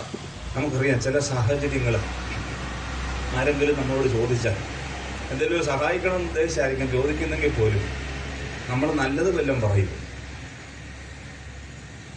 അച്ഛൻ വീട്ടിലോട്ട് വരുന്ന കാണുമ്പോഴേ പറയും ഇല്ലായ്മയെല്ലാം പറയണം, പെരുന്ന് ചോദിക്കരുതല്ലേ. എൻ്റെ അച്ഛാ കൊച്ചു പഠിക്കാൻ പോയി, ഇനി എന്നാ ചെയ്യണമെന്നറിയത്തില്ല അല്ലേ. അച്ഛൻ അബദ്ധവശാൽ പോലും ഒരു കാര്യം ചോദിക്കരുത്. നമ്മുടെ സങ്കടങ്ങളാണ് പറയുന്നത് അല്ലേ. നമ്മുടെ ഇല്ലായ്മകളും വല്ലായ്മകളും ഒക്കെയാണ് മുമ്പോട്ട് പറയുന്നത്. ഈ മനുഷ്യന് മാത്രമേ ഉള്ളൂ, നമ്മളെപ്പോലെ തന്നെ വ്യത്യസ്തനൊന്നുമല്ല. പക്ഷേ അവന്റെ സങ്കടങ്ങൾ കണ്ട, അവന്റെ പ്രയാസം കണ്ട, അവനോട് മനസ്സലിവ് തോന്നിയ യേശുതമ്പുരാൻ 38 വർഷമായിട്ട് കിടക്കുന്ന അവനെ കണ്ടു. അവിടെയുള്ള എല്ലാ രോഗികളെയും കണ്ട്. അവരുടെ എല്ലാം മനസ്സിതാണ് പ്രിയമുള്ളവർ. അവരുടെ എല്ലാം മനസ്സിൽ ഇങ്ങനെ കുറിച്ചു വെച്ചിരിക്കുക, സൗഖ്യമാകുവാൻ ഈ കുളം മാത്രമേ നമുക്കുള്ളൂ. വൈദ്യം തള്ളിയ, ഡോക്ടർ തള്ളിയ, വൈദ്യശാസ്ത്രം തള്ളിയ, അന്നത്തെ ചികിത്സാവിധി തള്ളിയ, രക്ഷിപ്പാൻ കഴിയാത്ത ആളുകൾ, അവിടെ കിടക്കുന്ന ആളുകളുടെ പ്രത്യേകത അവിടെ പറയുന്നുണ്ട്. മുടന്തര്, കുരുടര്, കുഷ്ഠരോഗികള്, ചകിടര്, ഇങ്ങനെയുള്ളവരൊക്കെയാണ് കിടക്കുന്നത്. ഇന്നത്തെ അപ്പുറം ഒരു ആശുപത്രിയുണ്ട്, അങ്ങോട്ടും എല്ലാം പറയാൻ അവിടെ ചൂണ്ടിക്കാണിക്കാൻ ഒന്നുമില്ല. അന്നേ വരെ ഇസ്രായേലിന്റെ ചരിത്രത്തിൽ അങ്ങനെ സൗഖ്യം പ്രാപിച്ച ഒരിടവുമില്ല. അതുകൊണ്ടാണ് പ്രിയമുള്ളവരെ ഈ ആളുകൾ ഇവിടെ ഇങ്ങനെ തിങ്ങിക്കൂടുന്ന. എല്ലാവരെയും സൗഖ്യമാക്കുവാൻ യേശുവിന് ആഗ്രഹമുണ്ടായിരുന്നു. അവരുടെ മനസാധ്യമയൊന്ന് മാറ്റണം, ഒരു രൂപാന്തരം അവർക്ക് കൊടുക്കണം. സൗഖ്യം പ്രാപിപ്പാൻ തക്കവണ്ണം ഈ നശ്വരമായ ശരീരത്തിൽ നിന്ന്, ഈ രോഗതുല്യമായ ശരീരത്തിൽ നിന്ന്, ഈ അംഗഹീനവും മുടന്തവും ഒക്കെ വന്ന, കുരുട് വന്ന, അല്ലെങ്കിൽ കുഷ്ഠരോഗം വന്ന ഈ ശരീരത്തിന് സൗഖ്യമാകുവാൻ തക്കവണ്ണം ഈ കുളം മാത്രമല്ല, ഈ ഒരു അനുഭവം മാത്രമല്ല, നിനക്ക് വേണ്ടി ഒരു രക്ഷകൻ ഉടലെടുത്തിരിക്കുന്നു എന്നുള്ള ബോധ്യം അവരുടെ മനസ്സിൽ കൊടുക്കുവാൻ തക്കവണ്ണമാണ് യേശുദമ്പുരാൻ അവിടെ പ്രവർത്തിക്കുന്നത്. കാരണം അന്ന് ശബത്ത് ദിവസമാണ്. കാരണം എന്തെങ്കിലും ചെയ്താൽ, ഒന്നും ചെയ്യാൻ കമ്മിറ്റിക്കാർ സമ്മതിക്കത്തുന്നില്ല. എന്തെങ്കിലും ചെയ്താൽ യഹൂദന്മാര് പ്രശ്നമുണ്ടാകും. ആര് സൗഖ്യമായെന്നൊന്നും അവർക്ക് പക്ഷേ ശാബത്തിനകത്ത് ഒരു വിട്ടുവീഴ്ചയും ഇല്ല. ഭരണഘടന അനുസരിച്ചേ പോകാൻ പറ്റത്തുള്ളൂ. അതിനകത്തൊരു വിട്ടുവീഴ്ചയില്ലെന്ന് പറഞ്ഞാൽ ശാബത്ത് അനുസരിച്ചേ പോകാൻ പറ്റത്തുള്ളൂ. പക്ഷേ അവനോട് മനസ്സലിവ് തോന്നിയ യേശുതമ്പുരാൻ അവന്റെ അടുക്കലേക്ക് ചെന്ന് പറയുകയാണ്, നിനക്ക് സൗഖ്യമാകുവാൻ മനസ്സുണ്ടോ? അവന്റെ ബലഹീനതകൾ, അവന്റെ വ്യാധികൾ, അവന്റെ സങ്കടങ്ങളെല്ലാം യേശുദമ്പുരാൻ ചുമക്കുക. കാരണം അവൻ വന്നിരിക്കുന്നതും അതിനു വേണ്ടി. നിന്റെ സങ്കടങ്ങളെയും നിന്റെ വ്യാധികളെയും ഒക്കെ ചുമക്കുവാൻ തക്കവണ്ണം യേശുദമ്പുരാൻ വന്നിരിക്കുക. അവന്റെ സങ്കടങ്ങളും വ്യാധികളും പ്രയാസങ്ങളും ഒക്കെ ഏറ്റെടുത്തിട്ട് അവനോട് പറഞ്ഞു, നീ നിന്റെ കിടക്കയെടുത്ത് നടക്കും. പ്രിയമുള്ളവരെ, അവിടെ കാണുന്നുണ്ട് തൻ്റെ ആകുലതകളും പ്രയാസങ്ങളും ഒക്കെ പറഞ്ഞെങ്കിലും ഈ ഒരു വാക്ക് പറഞ്ഞു കഴിഞ്ഞപ്പോൾ, നീ നിന്റെ കിടക്കയെടുത്ത് നടക്കാൻ പറഞ്ഞു കഴിഞ്ഞപ്പോൾ, ആ മനുഷ്യൻ ഏതായാലും എന്നെ കേട്ട ഒരു മനുഷ്യനെ, ഏതായാലും പറഞ്ഞതുപോലെ കിടക്കി ഒന്നും എടുക്കാൻ പറ്റിയില്ലേലും ഒന്നൊന്ന് എഴുന്നേറ്റ് നോക്കാം. താൻ ഈ വെള്ളത്തിൽ ചാടാൻ ശ്രമിക്കുന്നത് പോലെ അദ്ദേഹം ഒന്ന് എഴുന്നേക്കാനായിട്ട് ശ്രമിച്ചു. അദ്ദേഹം എഴുന്നേക്കാൻ ശ്രമിച്ചപ്പോൾ കൈകളൊക്കെ ഒരു ബലം ലഭിച്ചു, കാലിന് ബലം ലഭിച്ചു, ശരീരത്തിന് അന്ന് വരെയും തോന്നാത്ത തരത്തിലുള്ള ഒരു മാറ്റം ലഭിച്ചു. അദ്ദേഹം എഴുന്നേറ്റ് നിൽക്കുവാനായിട്ട് തുടങ്ങി. അതിന്റെ ജീവിതത്തിൽ തന്നെ ഒരു വലിയ മാറ്റം. 38 വർഷമായിട്ട് അനുഭവിക്കാത്ത ഒരു മാറ്റം അദ്ദേഹത്തിന്റെ ജീവിതത്തിൽ അദ്ദേഹം തിരിച്ചറിഞ്ഞു. കിടക്കയും എടുത്തു, ഒന്നും നോക്കിയില്ല. അവിടെ ആരുണ്ടെന്നോ എന്നുണ്ടെന്നോ പറഞ്ഞ ആളിനോ പേരോ നാളോ ഒന്നും ചോദിക്കുന്നില്ല. കിടക്കയെടുത്ത് പോയി. രണ്ടാം ഭാഗം അതാണ്. പ്രിയമുള്ളവരെ, നമ്മുടെ ആകുലതകളും നമ്മുടെ വ്യാധികളും ഒക്കെ ചുമക്കാൻ പറ്റുന്ന ഒരു ക്രിസ്തു. പൗലോസ്ലീഹ ചോദിക്കുകയാണ്, അയ്യോ ഞാൻ അരിഷ്ട മനുഷ്യൻ, പാപത്തിനടിമയായിട്ട് ഇഷ്ടപ്പെടുന്ന നന്മയേക്കാൾ ഉപരിയായിട്ട് ഇഷ്ടപ്പെടാത്ത തിന്മ ചെയ്ത് ജീവിക്കുന്ന ഒരു മനുഷ്യൻ. ന്യായപ്രമാണം എനിക്ക് പാപത്തെക്കുറിച്ചുള്ള ബോധ്യം തരുന്നുവെങ്കിൽ ആ ന്യായപ്രമാണം അനുസരിക്കാതെ ജീവിക്കുന്ന മനുഷ്യൻ, കൽപ്പനകൾ മോശമുഖാന്തരം നൽകിയെങ്കിൽ ആ കൽപ്പനകൾ പാലിക്കുവാൻ തക്കവണ്ണം അല്പം പോലും സാധ്യമാകാത്ത ജീവിതത്തിനുടമയായ ഒരു മനുഷ്യൻ, അരിഷ്ട മനുഷ്യൻ. ഈ മരണത്തിനധീനമായ ശരീരത്തിൽ നിന്ന് തന്നെ ആര് വിടുവിക്കും? രോഗം ഒന്നും അദ്ദേഹത്തിനില്ല. പക്ഷെ ആത്മാവിന്റെ വ്രണങ്ങൾ അത് വെച്ച് കെട്ടുവാൻ തക്കവണ്ണം സാധിക്കുന്നതിനപ്പുറമാണെന്ന് പൗലോസ്ലീഹ തിരിച്ചറിഞ്ഞിട്ടാണ് അദ്ദേഹം ഇപ്രകാരം പറയുന്നത്. പ്രിയമുള്ളവരെ, ആ സൗഖ്യം തരുന്ന, ബലം തരുന്ന, കൃപ തരുന്ന ക്രിസ്തുവിന്റെ സാന്നിധ്യം മരണത്തിനധീനമായ ശരീരത്തിൽ നിന്ന് വിടുവിപ്പാൻ തക്കവണ്ണം ഇന്നും ജീവിക്കുന്ന ആ ക്രിസ്തുവിന്റെ സാന്നിധ്യം രുചിച്ചറിയുന്നതാണ് ഈ നോമ്പിന്റെ അനുഭവങ്ങൾ. അങ്ങനെ ആയില്ലെങ്കിൽ അതുകൊണ്ട് അർത്ഥമില്ല എന്ന് തന്നെയാണ്. പ്രിയമുള്ളവരെ, 80 ദിവസക്കാലം വ്രതാനുഷ്ഠാനങ്ങളിലൂടെ, 40 ദിവസത്തെ ഉപവാസ കാലങ്ങളിലൂടെ, ഒരാഴ്ച കാലഘട്ടങ്ങളിലെ പീഡാനുഭവങ്ങളിലൂടെ നാം കടന്നു പോകുമ്പോൾ എൻ്റെ പ്രയാസങ്ങൾ, എൻ്റെ വ്യാധികൾ, എൻ്റെ രോഗങ്ങൾ, എൻ്റെ സങ്കടങ്ങൾ ചുമക്കുന്ന എന്നെ അറിയുന്ന ഒരു ക്രിസ്തു ഉണ്ടെന്ന് നമ്മുടെ ആത്മാവിനെ തൊട്ട് നമുക്ക് തിരിച്ചറിയാൻ സാധിച്ചില്ല എങ്കിൽ ഈ നോമ്പ് വ്യർത്ഥമായി തീരും.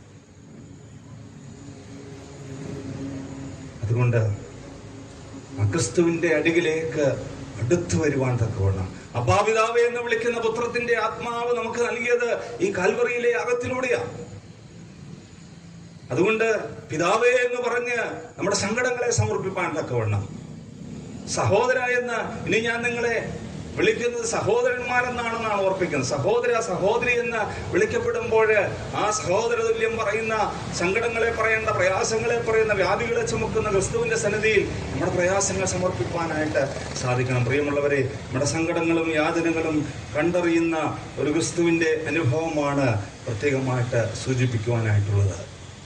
പഴയ നിയമ വായനകളിലും പ്രത്യേകിച്ച് ഈ നോമ്പിന്റെ പ്രൊമിയോൺ സിദ്രകളിലും ഒക്കെ ചേർത്ത് വെക്കുന്ന ഈ ഭാഗത്തിന്റെ ഒരു അനുഭവം കൂടെ പിതാക്കന്മാരുടെ വ്യാഖ്യാനങ്ങളിൽ നിന്ന് ഓർപ്പിക്കാനായിട്ടുള്ളത്. നമ്മൾ വായിച്ചു, ദൂതന്മാർ വന്ന വെള്ളം, ദൂതന്മാർക്ക് വേറെ പണിയൊന്നുമില്ല ഇവിടെ. എന്തെങ്കിലും ഒരു കാര്യം കാണും അവിടെ, അല്ലേ? ദൂതന്മാർ വന്ന് വെള്ളം കലക്കിയാൽ ആ വെള്ളത്തിലിറങ്ങിയാൽ എങ്ങനെ സൗഖ്യം പ്രാപിക്കും? നല്ല ലോജിക്കായിട്ടൊക്കെ ഒന്ന് ചിന്തിച്ച് നോക്കിയാൽ നമ്മൾ കേൾക്കുന്നതെല്ലാം പാടാന്ന് വിശ്വസിക്കരുത്, ചിന്തിക്കണം, അല്ലേ? ദൂതന്മാർ വന്ന് ഒരു കുളം കലക്കിയാൽ എങ്ങനെയാണ് അവിടെ സൗഖ്യം ലഭിക്കുന്നത്? പിതാക്കന്മാര് ആത്മദർശനത്തിൽ കണ്ട പ്രമേയസന്ത്രങ്ങളിലും ഒക്കെയുള്ള പ്രാർത്ഥനകളിലൂടെ ഓർപ്പിക്കുന്ന ഒരു സത്യം കൂടി ഇതുണ്ട്. പണ്ട് വിശ്വാസികളുടെ പിതാവായ അബ്രഹാം തന്റെ പ്രിയ മകനായ ഇസഹാക്കിനെ ബലി കഴിക്കുവാനായിട്ട് പോകുമ്പോൾ ആ ബലിയർപ്പണത്തില് നമ്മൾ വായിക്കുന്നുണ്ട്, ഒരാട്ടിൻകുട്ടിയെ തന്ന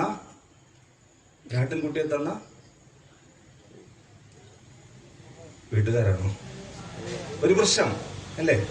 ആ വൃക്ഷമാണ് ആട്ടിൻ കുഞ്ഞാടിനെ നൽകിയ വൃക്ഷം. ആ വൃക്ഷം പിന്നീട് ദാവീദ് രാജാവ് യെരൂശലേം ദേവാലയത്തിന് നിർമ്മിതിക്ക് വേണ്ടി തടികളൊക്കെ, ദേവദാരുവും മറ്റു തടികളൊക്കെ ശേഖരിച്ച കൂട്ടത്തിൽ ഈ തടിയും ഉണ്ടായിരുന്നു എന്നും, ആ തടി ദേവാലയത്തിന്റെ ഉപയോഗത്തിന്, ദേവദാരു അല്ലാത്തതിനാൽ ദേവാലയത്തിന്റെ ഉപയോഗത്തിനായിട്ട് ഉപയോഗിക്കാതെ ഒരു പാലത്തിന് കുറുകെ, ഒരു തോടിന് കുറുകെ പാലമായിട്ട് ഇടുകയും, ശേബാരാജ്ഞി ഈ ശലോമോന്റെ ഈ യെരൂശലേം ദേവാലയം കാണുവാനായിട്ട് വരുന്ന സാഹചര്യത്തില് അവിടെ പറയുന്നുണ്ട്, ശേബാരാജ്ഞി ഈ പാലത്തിലൂടെ കടക്കാതെ തന്റെ ദിവ്യ ജ്ഞാനത്തെ തിരിച്ചറിഞ്ഞുകൊണ്ട് ആ പാലത്തിൽ ചവിട്ടാതെ പോയി എന്നാണ് പറയപ്പെടുന്നത്. ആ തടിയാണ് ഈ കുളത്തിൽ ഉണ്ടായിരുന്നത് എന്നും പിന്നീട് ഈ തടി യേശുദമ്പുരാന്റെ കുരിശ് പണിയുവാൻ തക്കവണ്ണം ഉപയോഗിച്ചു എന്നുമുള്ള ഒരു വ്യാഖ്യാനം പ്രത്യേകത കാണുന്നുണ്ട്. അത് പല പ്രാർത്ഥനകളിലെ സദറുകളിലൊക്കെയും ഉള്ള കാര്യങ്ങളെ ഒന്ന് ചേർത്തു സൂചിപ്പിച്ചു എന്ന് മാത്രം. പ്രിയമുള്ളവരെ, അത് അതിൻ്റെ ഒരു പശ്ചാത്തലമായിട്ട് ഞാൻ പറഞ്ഞു. കാരണം ഒരു സിംബോളിക് ആയിട്ടുള്ള ഒരു കാര്യമുണ്ടല്ലേ. ഇന്ന് കുരിശ് രക്ഷയുടെ അനുഭവമാണെങ്കിൽ, രക്ഷകന്റെ അനുഭവമാണെങ്കിൽ, ആ കുരിശിന്റെ തടിയെ ഉപയോഗിക്കുന്നത് കൊണ്ട്, അല്ലെങ്കിൽ അത് കലക്കം വരുത്തുന്നത് കൊണ്ടാണ് ഒരു സൗഖ്യത്തിന്റെ അനുഭവം വരുന്നത് എന്ന പിതാക്കന്മാര് തങ്ങളുടെ വ്യാഖ്യാനങ്ങളിലൂടെ ഓർപ്പിക്കുകയാണ്. ഞാൻ ആ ഭാഗം വിടട്ടെ. പ്രിയമുള്ളവർ, രണ്ടാമത്തെ ഭാഗം എന്ന് പറയുന്നത്, ഈ മനുഷ്യൻ യേശുദമ്പുരാൻ പറഞ്ഞതനുസരിച്ച് എന്ത് ചെയ്തു? കിടക്കയെടുത്ത് നടക്കുക. നമ്മൾ പറഞ്ഞ പോലെ, സാധാരണ പറയുന്ന പോലെ കിളി പോയ ഒരു അവസ്ഥയല്ലേ. പൊട്ടൻ ലോട്ടറി അടിച്ചു എന്നൊക്കെ പറഞ്ഞാൽ പിന്നെ എന്നാ ചെയ്യണമെന്ന് പോലും അറിയത്തില്ല. കിളി പോയൊരവസ്ഥ. കാരണം 38 വർഷമായിട്ട് ഒരേ ദിനചര്യ അല്ലേ, ഒരേ ദിനചര്യ. പല്ല് തേക്കാൻ പറ്റിയ പല്ല് തേച്ചു, കുളിക്കാൻ പറ്റിയ കുളിച്ചു, കഴിക്കാൻ പറ്റിയ കഴിച്ചു, അവിടെ കിടക്കും. ആരെങ്കിലുമൊക്കെ സൗഖ്യമാക്കുന്നത് കണ്ടുകൊണ്ട് കിടക്കും. എങ്ങനെയാലും ഏന്തി വലിഞ്ഞ് എല്ലാം നോക്കും, പക്ഷേ അത്രയും കൂടെ എനർജി വേസ്റ്റായിപ്പോൾ. 38 വർഷമായിട്ട് ഈ ഒരേ ദിനചര്യ. നമുക്കറിയാം, ഒരു 20 ദിവസം ഒരേ കാര്യം ചെയ്തു കഴിഞ്ഞാൽ പിന്നെ നമ്മുടെ ജീവിതത്തിൻ്റെ ഒരു ഭാഗമായി അതല്ലേ എന്നാണ് പുതിയ പഠനങ്ങൾ പറയുന്നത്. 28 ദിവസം അല്ലെങ്കിൽ 20 ദിവസം രാവിലെ 5 മണിക്ക് എഴുന്നേറ്റാൽ 21ാമത്തെ ദിവസവും 5 മണിക്ക് എഴുന്നേൽക്കും. അലാറോ ഫോണിൻ്റെ ഒന്നും ആവശ്യമില്ല. കാരണം 20 ദിവസം ഒരു കാര്യം ശീലിച്ചു കഴിഞ്ഞാൽ 21ാമത്തെ ദിവസം ഓട്ടോമാറ്റിക്കായിട്ട് നമ്മൾ ആ സിസ്റ്റത്തിലാണ്. അപ്പോൾ 38 വർഷത്തെ കാര്യം ഒന്ന് ആലോചിച്ചു. ആ മനുഷ്യൻ കിടക്കയെടുത്ത് നടന്നു, മുമ്പോട്ട് പോയി. എന്നാ സംഭവിക്കുന്നത് എവിടെയാണെന്നൊന്നും അറിയത്തില്ല. കാരണം ഈ പറഞ്ഞ പോലെ റൂട്ട് മാപ്പൊക്കെ മാറിപ്പോയി അല്ലെ. 38 വർഷം കൊണ്ട് പോകേണ്ട വഴിയും സംഭവമൊക്കെ ഭയങ്കര വികസനമൊക്കെ ഉണ്ടായി. ദേവാലയത്തിലേക്ക് പോകുന്ന വഴികളും കാര്യങ്ങളും ഒക്കെ മാറി. ഇപ്പോൾ ആലപ്പുഴയ്ക്ക് പോകുന്നില്ല. പണ്ട് പോയാൽ എന്തെങ്കിലുമൊക്കെ അടയാളം വെച്ച് മാറി. ഇപ്പം മുഴുവൻ പാലം മാത്രമേ ഉള്ളൂ, ഒരു സാധനം കാണാൻ പറ്റില്ല. അടയാളങ്ങളൊക്കെ മാറിപ്പോയി. ഇദ്ദേഹം ഈ കിടക്കയും ചുമന്ന് പറഞ്ഞതുപോലെ തന്നെ കീ കൊടുത്ത പോലെ ഒരു പോക്കാ പോയത്. പോകുന്ന വഴിക്ക് ഒരു യഹൂദൻ ചോദിച്ചു, ഈ ശാബത്ത് ദിവസം ഈ കിടക്കയെടുത്തോണ്ട് നീ എങ്ങോട്ടാ പോകുന്നത്? ഈ ശാബത്ത് ദിവസം ഈ കിടക്കയും തലയിൽ വെച്ച് നീ എങ്ങോട്ടാ പോകുന്നത്? നീ അവിടെ കിടന്ന, കാരണം 38 വർഷമാകുമ്പോൾ ഒരുമാതിരിപ്പെട്ട എല്ലാവർക്കും അറിയാല്ലേ, നീ അവിടെ കിടന്ന ആ മനുഷ്യനല്ലേ, തളർവാദം പിടിച്ച് കിടന്ന മനുഷ്യനല്ലേ, നീ എങ്ങനെ കിടക്കയും എടുത്ത് നടന്നു? അന്നപ്പോഴാ ബോധം വരുന്നത്. അങ്ങനെയൊന്നും അറിയത്തില്ല. എന്നോടൊരുത്തം പറഞ്ഞു കിടക്കയെടുത്ത് നടക്കാൻ പറഞ്ഞു, ഞാൻ കിടക്കയെടുത്ത് നടന്നു. ആരാണത്? അന്നപ്പോഴെന്ത് ചോദിക്കാൻ പറ്റില്ല, പേര് ചോദിക്കാൻ പറ്റിയില്ല. നീ ആരാണെന്നോ എവിടുന്ന് വരുന്നവനാണെന്നോ അല്ലേ, നീ എന്നോട് വെള്ളം ചോദിപ്പാൻ തക്കവണ്ണം നീ ആരാണെന്നോ തിരിച്ചറിയുന്നുവെന്നോ യേശുവിനെ യോഹന്നാന്റെ സുവിശേഷം 4-ാം അധ്യായത്തിൽ ചോദിച്ചു, ശമരിയക്കാരോട് ചോദിച്ച പോലെ ആരാണെന്നോ എന്താണെന്നോ ഒന്നും. ഒരു ചെറുപ്പക്കാരൻ വന്നു എന്നോട് പറഞ്ഞു, എന്റെ അവസ്ഥകളെ ഞാൻ പറഞ്ഞു, അവരെന്നോട് പറഞ്ഞു നീ കിടക്കയെടുത്ത്, ഞാൻ നടന്നു. അതാരാന്ന് പോലും എനിക്കറിയത്തില്ല. അപ്പോഴാ ബോധം വരുന്നേ. ഇവന്റെ പേരനാന്ന് ചോദിച്ചില്ല, ഏത് ദേശക്കാരനാന്ന് ചോദിച്ചില്ല, ആരുടെ മകനാന്ന് ചോദിച്ചില്ല, ഏത് പള്ളിക്കാരനാന്ന് ചോദിച്ചില്ല, ഒന്നും ചോദിച്ചില്ല. അദ്ദേഹത്തിന്റെ മനസ്സിനും ആകെ സങ്കടമായി. പക്ഷേ വലിയ പ്രത്യേകത അവിടെ കാണുന്നുണ്ട്. ഇവൻ സൗഖ്യം പ്രാപിച്ചു കഴിഞ്ഞ് നേരെ ചെന്നത് ദേവാലയത്തിലേക്ക്. ഇവിടെ 38 വർഷമായിട്ട് നമ്മൾ പള്ളിയിൽ പോകുന്ന ഒരവസരം കിട്ടിയ ഒരു അത്ഭുതം നടന്നു കഴിഞ്ഞാൽ ഓടി എങ്ങോട്ടാ പോകുന്നത്? ദേവാലയത്തിൽ പോവോ? ഇല്ല. നമ്മളാണ് അപ്പോഴേ ഫോട്ടോ ഒക്കെ എടുത്ത് പത്രത്തിൽ പരസ്യം കൊടുത്ത് ഫ്ലെക്സൊക്കെ കാലെ വെച്ച് ഇതെല്ലാം പ്രചരിപ്പിച്ചിട്ട് നമ്മൾ പോകത്തുള്ളൂ. പക്ഷെ ആ മനുഷ്യൻ അധികം ആരോടും പറയാതെ നേരെ ദേവാലയത്തിൽ ചെന്ന് പ്രാർത്ഥിക്കാൻ നിന്നു. ദേവാലയത്തിൽ ചെന്ന് പ്രാർത്ഥിക്കാൻ നിന്നപ്പോൾ അവന്റെ പ്രാർത്ഥന കണ്ടുകൊണ്ട് ഒരു മനുഷ്യനോട് അടുത്തോട്ട് വന്ന് നിന്നു. എന്നിട്ട് അവനോട് പറഞ്ഞു, നോക്കൂ, നിനക്ക് സൗഖ്യമായല്ലോ, ഇനി അധികം തിന്മ ഭവിപ്പാതിരിപ്പാൻ തക്കവണ്ണം പാപം ചെയ്യരുത്. പ്രിയമുള്ളവരെ, നമ്മുടെ ജീവിതത്തിൽ നന്മകളോ, നമ്മുടെ ജീവിതത്തിൽ കുറവുകളോ, നമ്മുടെ ജീവിതത്തിൽ സന്തോഷങ്ങളോ, നമ്മുടെ ജീവിതത്തിൽ എന്ത് തന്നെ സംഭവിക്കട്ടെ, നമ്മുടെ ആകുലതകളും പ്രയാസങ്ങളും ഒക്കെ സംഭവിക്കട്ടെ, അവിടെ ദേവാലയത്തിലേക്ക് ചെന്ന് പ്രാർത്ഥിപ്പാനായിട്ട് നീ നിൽക്കുകയാണെങ്കിൽ നിനക്ക് കൃപ തന്ന ദൈവം നിന്നോട് ചേർന്ന് നിന്ന് പറയുന്ന ഒരു വാചകമുണ്ട്. നോക്കൂ, നിനക്ക് നന്മ ഭവിച്ചല്ലോ, ഇനി അധികം തിന്മയായത് ഭവിപ്പാതിരിപ്പാൻ നീ പാപം ചെയ്യരുത്. ഓരോ കുമ്പസാരത്തിലും ഓരോ കുർബാന അനുഭവത്തിലും ദൈവത്തോട് ചേർന്ന് ദൈവത്തിന്റെ തിരുശരീര രക്തങ്ങൾ, കർത്താവിന്റെ തിരുശരീര രക്തങ്ങളെ അനുഭവിക്കുമ്പോൾ പ്രിയമുള്ളവരെ, നമ്മളോട് പറഞ്ഞു തരുന്നില്ല കടങ്ങളുടെ പരിഹാരത്തിനും പാപങ്ങളുടെ മോചനത്തിനുമായിട്ട് അത് നൽകുന്നത്. അധികം നീ തിന്മ ഭവിപ്പാതിരിപ്പാൻ നീ പാപം ചെയ്യരുത്. ഓരോ വിശുദ്ധ കുമ്പസാരം കഴിയുമ്പോഴും കർത്താവായ യേശുക്രിസ്തുവിന്റെ നാമത്തില്, പിതാവിന്റെയും പുത്രന്റെയും പരിശുദ്ധാത്മാവിന്റെ നാമത്തില് എനിക്ക് ലഭിച്ച ബലഹീനം അധികാരത്തിൽ ഞാൻ നിനക്ക് പാപമോചനം തരുന്നു. പട്ടക്കാരൻ പ്രാർത്ഥിക്കുന്ന പ്രാർത്ഥനയാണ്. അച്ഛൻ കുറവുള്ളവനായിരിക്കാം, ശ്രേഷ്ഠനായിരിക്കണമെന്നില്ല. പക്ഷെ ദൈവം തന്ന അധികാരത്തിൽ, ഞാൻ എൻ്റെ വീട്ടിൽ നിന്ന് കൊണ്ടുവന്ന, ഞാൻ പഠിച്ച അധികാരത്തിലോ ഞാൻ പിടിച്ചെടുത്ത അധികാരത്തിലോ അല്ല പറഞ്ഞേ, സർവശക്തനായ ദൈവം തന്ന അധികാരത്തിൽ ഞാൻ നിനക്ക് പാപമോചനം തരുന്നു. കുമ്പസാരത്തിൽ പക്ഷെ നമ്മൾ കേൾക്കുന്നില്ല പ്രാർത്ഥന, സ്വയ പ്രാർത്ഥനയിൽ നമ്മൾ കേൾക്കണമെന്നില്ല. സർവാധിപതി സർവശക്തനുമായ ദൈവത്തിൻ്റെ അധികാരത്തിൽ ഞാൻ നിനക്ക് പാപമോചനം തരുന്നു. ഇനി പാപം ചെയ്യാതിരിക്കാനായിട്ടാണ്. ഇനിയും പോയി പാപം ചെയ്യാനല്ല. ഈ വർഷത്തെ കോട്ട കഴിഞ്ഞു, ഇനി അടുത്ത വർഷം ഇതെല്ലാം കഴിഞ്ഞിട്ട് വന്നാൽ മതി എന്ന് പറയാനായിട്ടല്ല. നോക്കൂ, അധികം തിന്മയായത് ഭവിപ്പാതിരിപ്പാൻ ഇനി നീ പാപം ചെയ്യരുത്.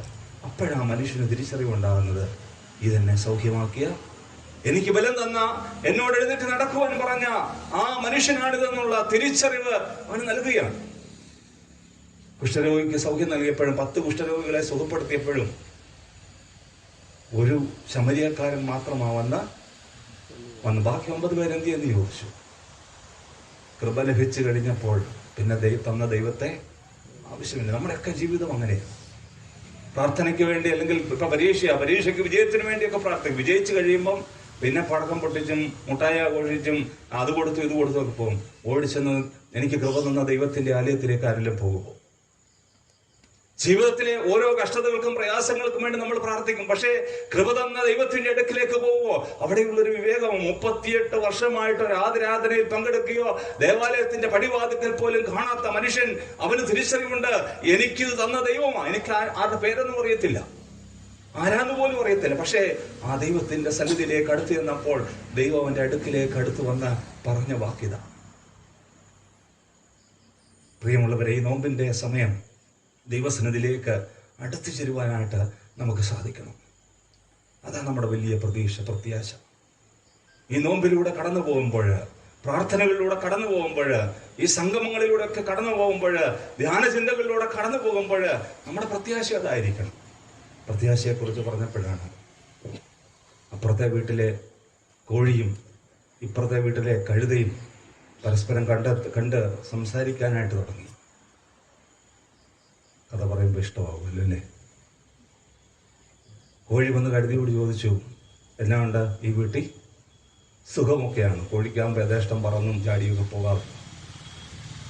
കഴുത പറഞ്ഞു, വലിയ കുഴപ്പമില്ല, കഷ്ടപ്പാടൊക്കെയാണ്, ബുദ്ധിമുട്ടൊക്കെ ഉണ്ട്, പക്ഷെ എന്നാലും ഒരു പ്രത്യാശ. കോഴിക്ക് വലിയ സന്തോഷമായി. അതെന്താ പ്രത്യാശ? കഷ്ടപ്പാടും ബുദ്ധിമുട്ടുമുള്ള ജീവിതം, പക്ഷെ എന്നാലും ഒരു പ്രത്യാശയുണ്ട്. കോഴി ആശ്ചര്യത്തോടെ ചോദിച്ചു, എന്താ പ്രത്യാശ? അത് മറ്റൊന്നുമല്ല, ഈ വീട്ടിലെ പങ്കച്ചടക്കിടക്ക് പറയാറുണ്ട്, ഇങ്ങനെ പോയാൽ ഞാൻ ഏതെങ്കിലും കഴുതയുടെ കൂടെ ഇറങ്ങിപ്പോകും. ഇങ്ങനെ പോയാൽ ഞാൻ ഏതെങ്കിലും കഴുതയുടെ കൂടെ ഇറങ്ങിപ്പോകും. ഇതുപോലെയുള്ള പ്രത്യാശ ആയിപ്പോകരുത്. നോമ്പിൻ്റെ നമ്മുടെ പ്രത്യാശ പാപമോചനം തരുന്ന, കൃപ ലഭിക്കുമ്പോൾ അടുത്തേക്ക് വന്ന് നിന്ന് നമ്മെ ഓർമ്മിപ്പിക്കുന്ന ഓർമ്മ ഇപ്രകാരമാണ്. നോക്കൂ, നിനക്ക് നന്മ ഭവിച്ചല്ലോ, നിനക്ക് കൃപ ലഭിച്ചല്ലോ, നിനക്ക് അനുഗ്രഹം ലഭിച്ചല്ലോ, നീ പ്രാർത്ഥിച്ച കാര്യം, നീ ആഗ്രഹിച്ച കാര്യം, നീ ഇച്ഛിച്ച കാര്യം, നീ സന്തോഷത്തോടെ സ്വീകരിച്ച കാര്യം നിനക്ക് കിട്ടി. അധികം തിന്മയായത് ഭവിപ്പാതിരിപ്പാൻ ഇനി നീ പാപം ചെയ്യരുത്. പ്രിയമുള്ളവരെ, നമുക്കറിയാം സുവിശേഷ ഭാഗങ്ങളിൽ അല്ലെങ്കിൽ സൗഖ്യദാന ശുശ്രൂഷകളിൽ കുഷ്ഠരോഗിയും അതുപോലെ സൗഖ്യം പ്രാപിച്ചവനുമൊക്കെ യേശുദമ്പുരാന് സൗഖ്യം കൊടുത്തിട്ട് പറഞ്ഞു, നീ പുരോഹിതന്മാർക്ക് നിന്നെ തന്നെ, അത് യഹൂദന്മാരുടെ ഒരു പ്രമാണം. ഒരുപക്ഷെ ദേവാലയത്തിലേക്ക് അദ്ദേഹം പോകാനുള്ള കാരണവും അതുതന്നെ. ഓരോ യഹൂദനും അറിയാം, അവൻ നിയമങ്ങൾ, മോശ നൽകിയ നിയമങ്ങൾ, ഇസ്രായേലിന്റെ നിയമങ്ങൾ, മതഗ്രന്ഥങ്ങളിലെ നിയമങ്ങൾ അവരുടെ മനസ്സിൽ കാണാപ്പാടവാ. നമ്മൾ പറഞ്ഞാൽ 12-12 ക്ലാസ് വരെ പഠിച്ചാലും ദിവസത്തിൽ എത്ര പുസ്തകം ഉണ്ടോയെന്ന് ചോദിച്ച സംശയം അല്ലേ? അവർക്ക് അങ്ങനെയൊന്നുമല്ല, എല്ലാ നിയമങ്ങളും കാണാൻ അറിയാം. യേശുദമ്പുരാനും പറഞ്ഞു, കുഷ്ഠരോഗത്തിൽ നിന്ന് സൗഖ്യമായവനോടും മറ്റ് സൗഖ്യമാകുന്നവനോടും ഒക്കെ പറഞ്ഞു, നീ പുരോഹിതന് പോയി നിന്നെ തന്നെ യേശുദമ്പുരാൻ വലിയ വിപ്ലവാധികാരി ആയതുകൊണ്ടായിരിക്കും അല്ലേ? നീ ഒന്ന് പറയണം, കണ്ടോ അച്ചോ, കണ്ടോ എന്നെ, നിങ്ങളാരും തിരിഞ്ഞു നോക്കിയില്ലല്ലോ, ഇതിനു വേണ്ടിയായിരുന്നു. ഇത് പറയാനായിട്ടാണോ? പുരോഹിതന്റെ അടുത്ത് ചെന്ന് വെല്ലുവിളിക്കാനായിട്ടാണോ? ഞാനിങ്ങനെ കിടന്നു, നിങ്ങളാരും എന്നെ നോക്കിയില്ല, ഇതേ കണ്ടോ എന്ന് യേശു പറഞ്ഞു എന്ന് പറയാനായിട്ടല്ല. പഴയ നിയമത്തില് മോശ പറയുന്ന കൽപ്പനകളുണ്ട്. പ്രത്യേകിച്ച് ലേവ്യ പുസ്തകം 14-ാം അധ്യായം 1 മുതൽ 32 വരെയുള്ള വാക്യങ്ങളിൽ ഒരുവൻ കുഷ്ഠരോഗത്തിൽ നിന്ന് സൗഖ്യം പ്രാപിച്ചാൽ അവൻ ചെയ്യേണ്ട കാര്യങ്ങളെക്കുറിച്ച് അവിടെ പറയുന്നുണ്ട്. ഞാൻ പെട്ടെന്ന് കാര്യങ്ങളോട് പറഞ്ഞതിൻ്റെ വാക്കുകളെ നിർത്തിക്കൊള്ളാം. സൗഖ്യം പ്രാപിക്കുന്നവൻ, പ്രത്യേകിച്ച് കുഷ്ഠരോഗം അതുപോലെയുള്ള ഇത്തരത്തിലുള്ള പ്രധാന രോഗങ്ങൾ, സാംക്രമിക രോഗങ്ങൾ സംഭവിച്ചിട്ടുള്ളവര് സൗഖ്യം പ്രാപിച്ചാൽ അന്നത്തെ കാലത്ത് നമ്മൾ ഇന്നാണ് പറയും മെഡിക്കൽ സർട്ടിഫിക്കറ്റ് വേണം. അന്ന് മെഡിക്കൽ സർട്ടിഫിക്കറ്റ് കൊടുക്കാൻ ഞാൻ മുമ്പ് പറഞ്ഞ ഒരു ആശുപത്രി ഒന്നും ഇല്ലാത്തത് കൊണ്ട് ദൈവം കൽപ്പിച്ചാക്കിയിരിക്കുന്നത് എന്നാണ് പറഞ്ഞാൽ അച്ഛന്മാർക്ക് മുടിഞ്ഞ അഹങ്കാരമായി പോകാനല്ലേ. ഈ സർട്ടിഫിക്കറ്റ് ഒക്കെ കൊടുക്കേണ്ടത് ആരാ? പുരോഹിതന്. യേശു തമ്പുരാൻ അതിനൊരു നിയമത്തിനൊരു മാറ്റവും വരുത്തുന്നില്ല. അതുകൊണ്ടാണ് പറഞ്ഞത്, നീ നിന്നെ തന്നെ പോയി പുരോഹിതന്മാർക്ക് കാണിച്ചു കൊടുക്കണം. സൗഖ്യം പ്രാപിച്ചവൻ ലേവ്യ പുസ്തകം 14-ാം അധ്യായം 1 മുതൽ 32 വരെയുള്ള വാക്യങ്ങളിലും തുടർന്നുള്ള വാക്യങ്ങളിലും സൗഖ്യം പ്രാപിച്ചവൻ, അല്ലെങ്കിൽ ഒരു കുഷ്ഠരോഗം വന്നവന്റെ ഭവനകൂദാശയുടെ കർമ്മങ്ങൾ എന്തൊക്കെയാണെന്ന് പറയുന്നുണ്ട്. കുഷ്ഠം പ്രാപിച്ചവൻ സൗഖ്യം പ്രാപിച്ചാൽ അവൻ ചെയ്യേണ്ട കർമ്മങ്ങൾ എന്തൊക്കെയാണെന്ന് പറയുന്നുണ്ട്.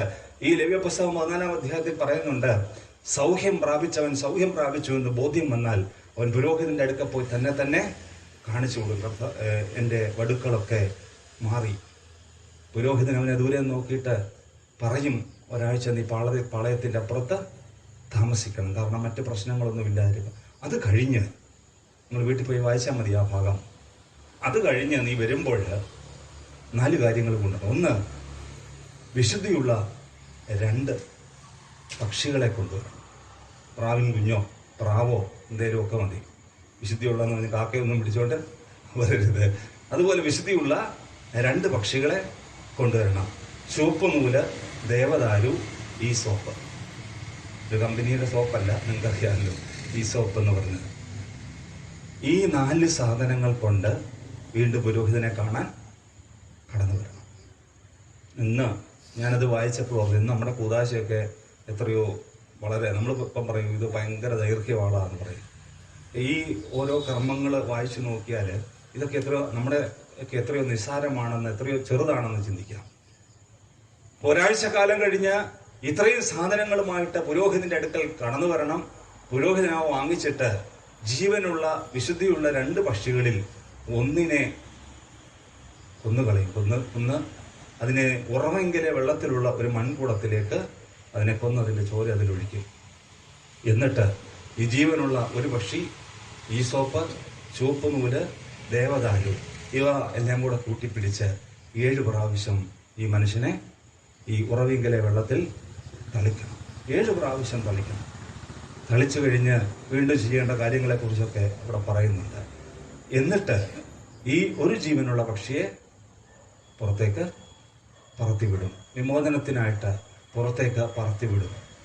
അങ്ങനെ വീണ്ടും 8 ദിവസത്തിന് ശേഷം ചെയ്യേണ്ട കാര്യങ്ങളും അവരുടെ ഭവനത്തിന്റെ കൂദാശയുടെ അനുഭവം ഏതാണ്ട് ഇതേ തന്നെ കർമ്മമാണ് വീണ്ടും പറയുന്നത്. ഒരു വടുക്കൾ ഒരു ഭിത്തിയിൽ തോന്നിയ കുഷ്ഠത്തിന്റെ വടുക്കളെ കണ്ടു കഴിഞ്ഞാൽ ഒരു ഭവനത്തെക്കുറിച്ചുള്ള കാര്യങ്ങൾ അത് ഇത്ര നാളത്തേക്ക് അടച്ചിടണം. അത് കഴിഞ്ഞ് പുരോഹിതൻ വരും, വീണ്ടും നോക്കും, മറ്റാർക്കും ബാധിച്ചില്ല എങ്കിൽ ആളുകൾ അവിടെ നിന്ന് മാറിക്കൊടുക്കണം. വീണ്ടും ഇങ്ങനെ തന്നെ വന്ന് ഇത്രയും കാര്യങ്ങളൊക്കെ ചെയ്യുന്ന കാര്യങ്ങളെക്കുറിച്ചൊക്കെയാണ് അവിടെ വ്യക്തമായിട്ട് പറയുന്നത്. പ്രിയമുള്ളവരെ, അങ്ങനെ ചെയ്യാനായിട്ടാണ് എന്ത് പറയുന്നത്? നീ പുരോഹിതന് നിന്നെ തന്നെ കാണിച്ചു കൊടുക്കുവാനായിട്ട് പറയുന്നത്. പ്രിയമുള്ളവരെ, അപ്രകാരം ചെയ്യുന്ന ഒരു അനുഭവമാണ് ഓരോ മനുഷ്യനും, വിശുദ്ധി പ്രാപിച്ച ഓരോ മനുഷ്യനും ചെയ്യുന്നത് എന്നുള്ളത് ഞാൻ ഒന്ന് ഓർപ്പിച്ചു മാത്രം. കാരണം ഈ വേദഭാഗങ്ങളെല്ലാം ഒരു വാക്ക് മാത്രമേ പറയുന്നുള്ളൂ, നീ നിന്നെ തന്നെ പുരോഹിതന് കാണിച്ചു കൊടുക്കും. പുരോഹിതന് കാണിച്ചു കൊടുക്കുമ്പോൾ ചെയ്യേണ്ട അനുഷ്ഠാനങ്ങളുടെ അനുഭവമാണ് ഈ പഴയ നിയമ ആസ്പദമാക്കി ഞാനൊന്ന് ഓർപ്പിച്ചു എന്ന് മാത്രം. കഷ്ടാനുഭവിച്ചതിലേക്ക് കടന്നു വരുമ്പോൾ നീ ഇപ്പം 10 നോമ്പിൻ്റെ ദൂരങ്ങൾ പെട്ടെന്ന് നമുക്കറിയാം. മാർച്ച് മാസം ഇന്ന് 2 അല്ലെങ്കിൽ നാളെ 3 നീ 10 27 ദിവസങ്ങൾ കഴിയുമ്പോൾ ഈസ്റ്ററായി, അല്ലെങ്കിൽ അതിനും കുറച്ച് ദിവസങ്ങൾ കൂടെ പുറകോട്ട് വന്നത് വെള്ളിയാഴ്ചയൊക്കെ ആയി. പക്ഷെ ഈ സംഭവങ്ങൾ വായിച്ചപ്പോൾ എൻ്റെ മനസ്സിൽ തോന്നിയ ഒരു കാര്യമാണ്, ഏതാണ്ട് കർത്താവിൻ്റെ ഒരു വിശുദ്ധിയുടെ അനുഭവം എന്ന് പറഞ്ഞാൽ, ലോകത്തിൻ്റെ പാപത്തെ വഹിച്ചവൻ പാപത്തെ ഒഴിഞ്ഞു പോകുമ്പോൾ അവിടെ നടക്കുന്നതായ വിശുദ്ധിയുടെ ചില കർമ്മങ്ങളിലും ഏതാണ്ട് ഇതേ സാന്നിധ്യം തന്നെയാണല്ലേ. ജീവനുള്ള വിശുദ്ധിയുള്ള 2 പക്ഷികളുടെ കാര്യം പറഞ്ഞ പോലെ കർത്താവിൻ്റെ ഇടത്തും വലത്തും വിശുദ്ധി ഉണ്ടോയെന്നല്ലേ കള്ളന്മാരായിട്ടാണ് പറയുന്നത് അല്ലേ.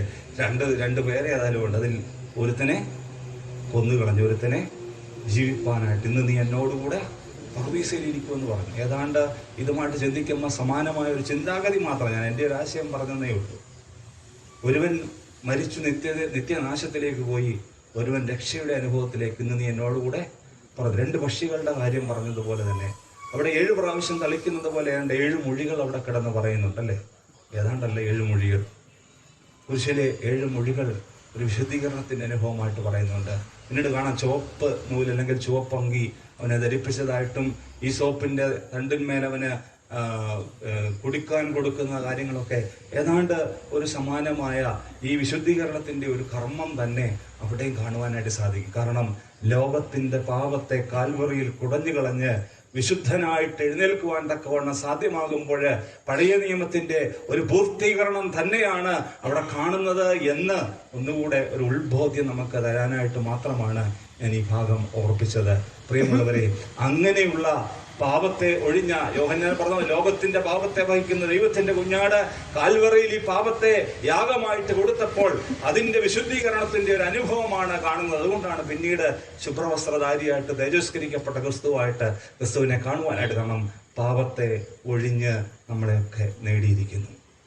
പ്രിയമുള്ളവരെ, ഈ നോമ്പിന്റെ പശ്ചാത്തലത്തിലൂടെ നാം കടന്നു പോകുമ്പോൾ പൗലോസ്ലീഹ തന്റെ ജീവിതത്തിലെ ആത്മീക ദർശനം ഏതാണ്ട് 14 ലേഖനങ്ങൾ എഴുതി അനേക ആളുകളെ ക്രിസ്തുവിലേക്ക് തിരികെ കൊണ്ടുവന്നു.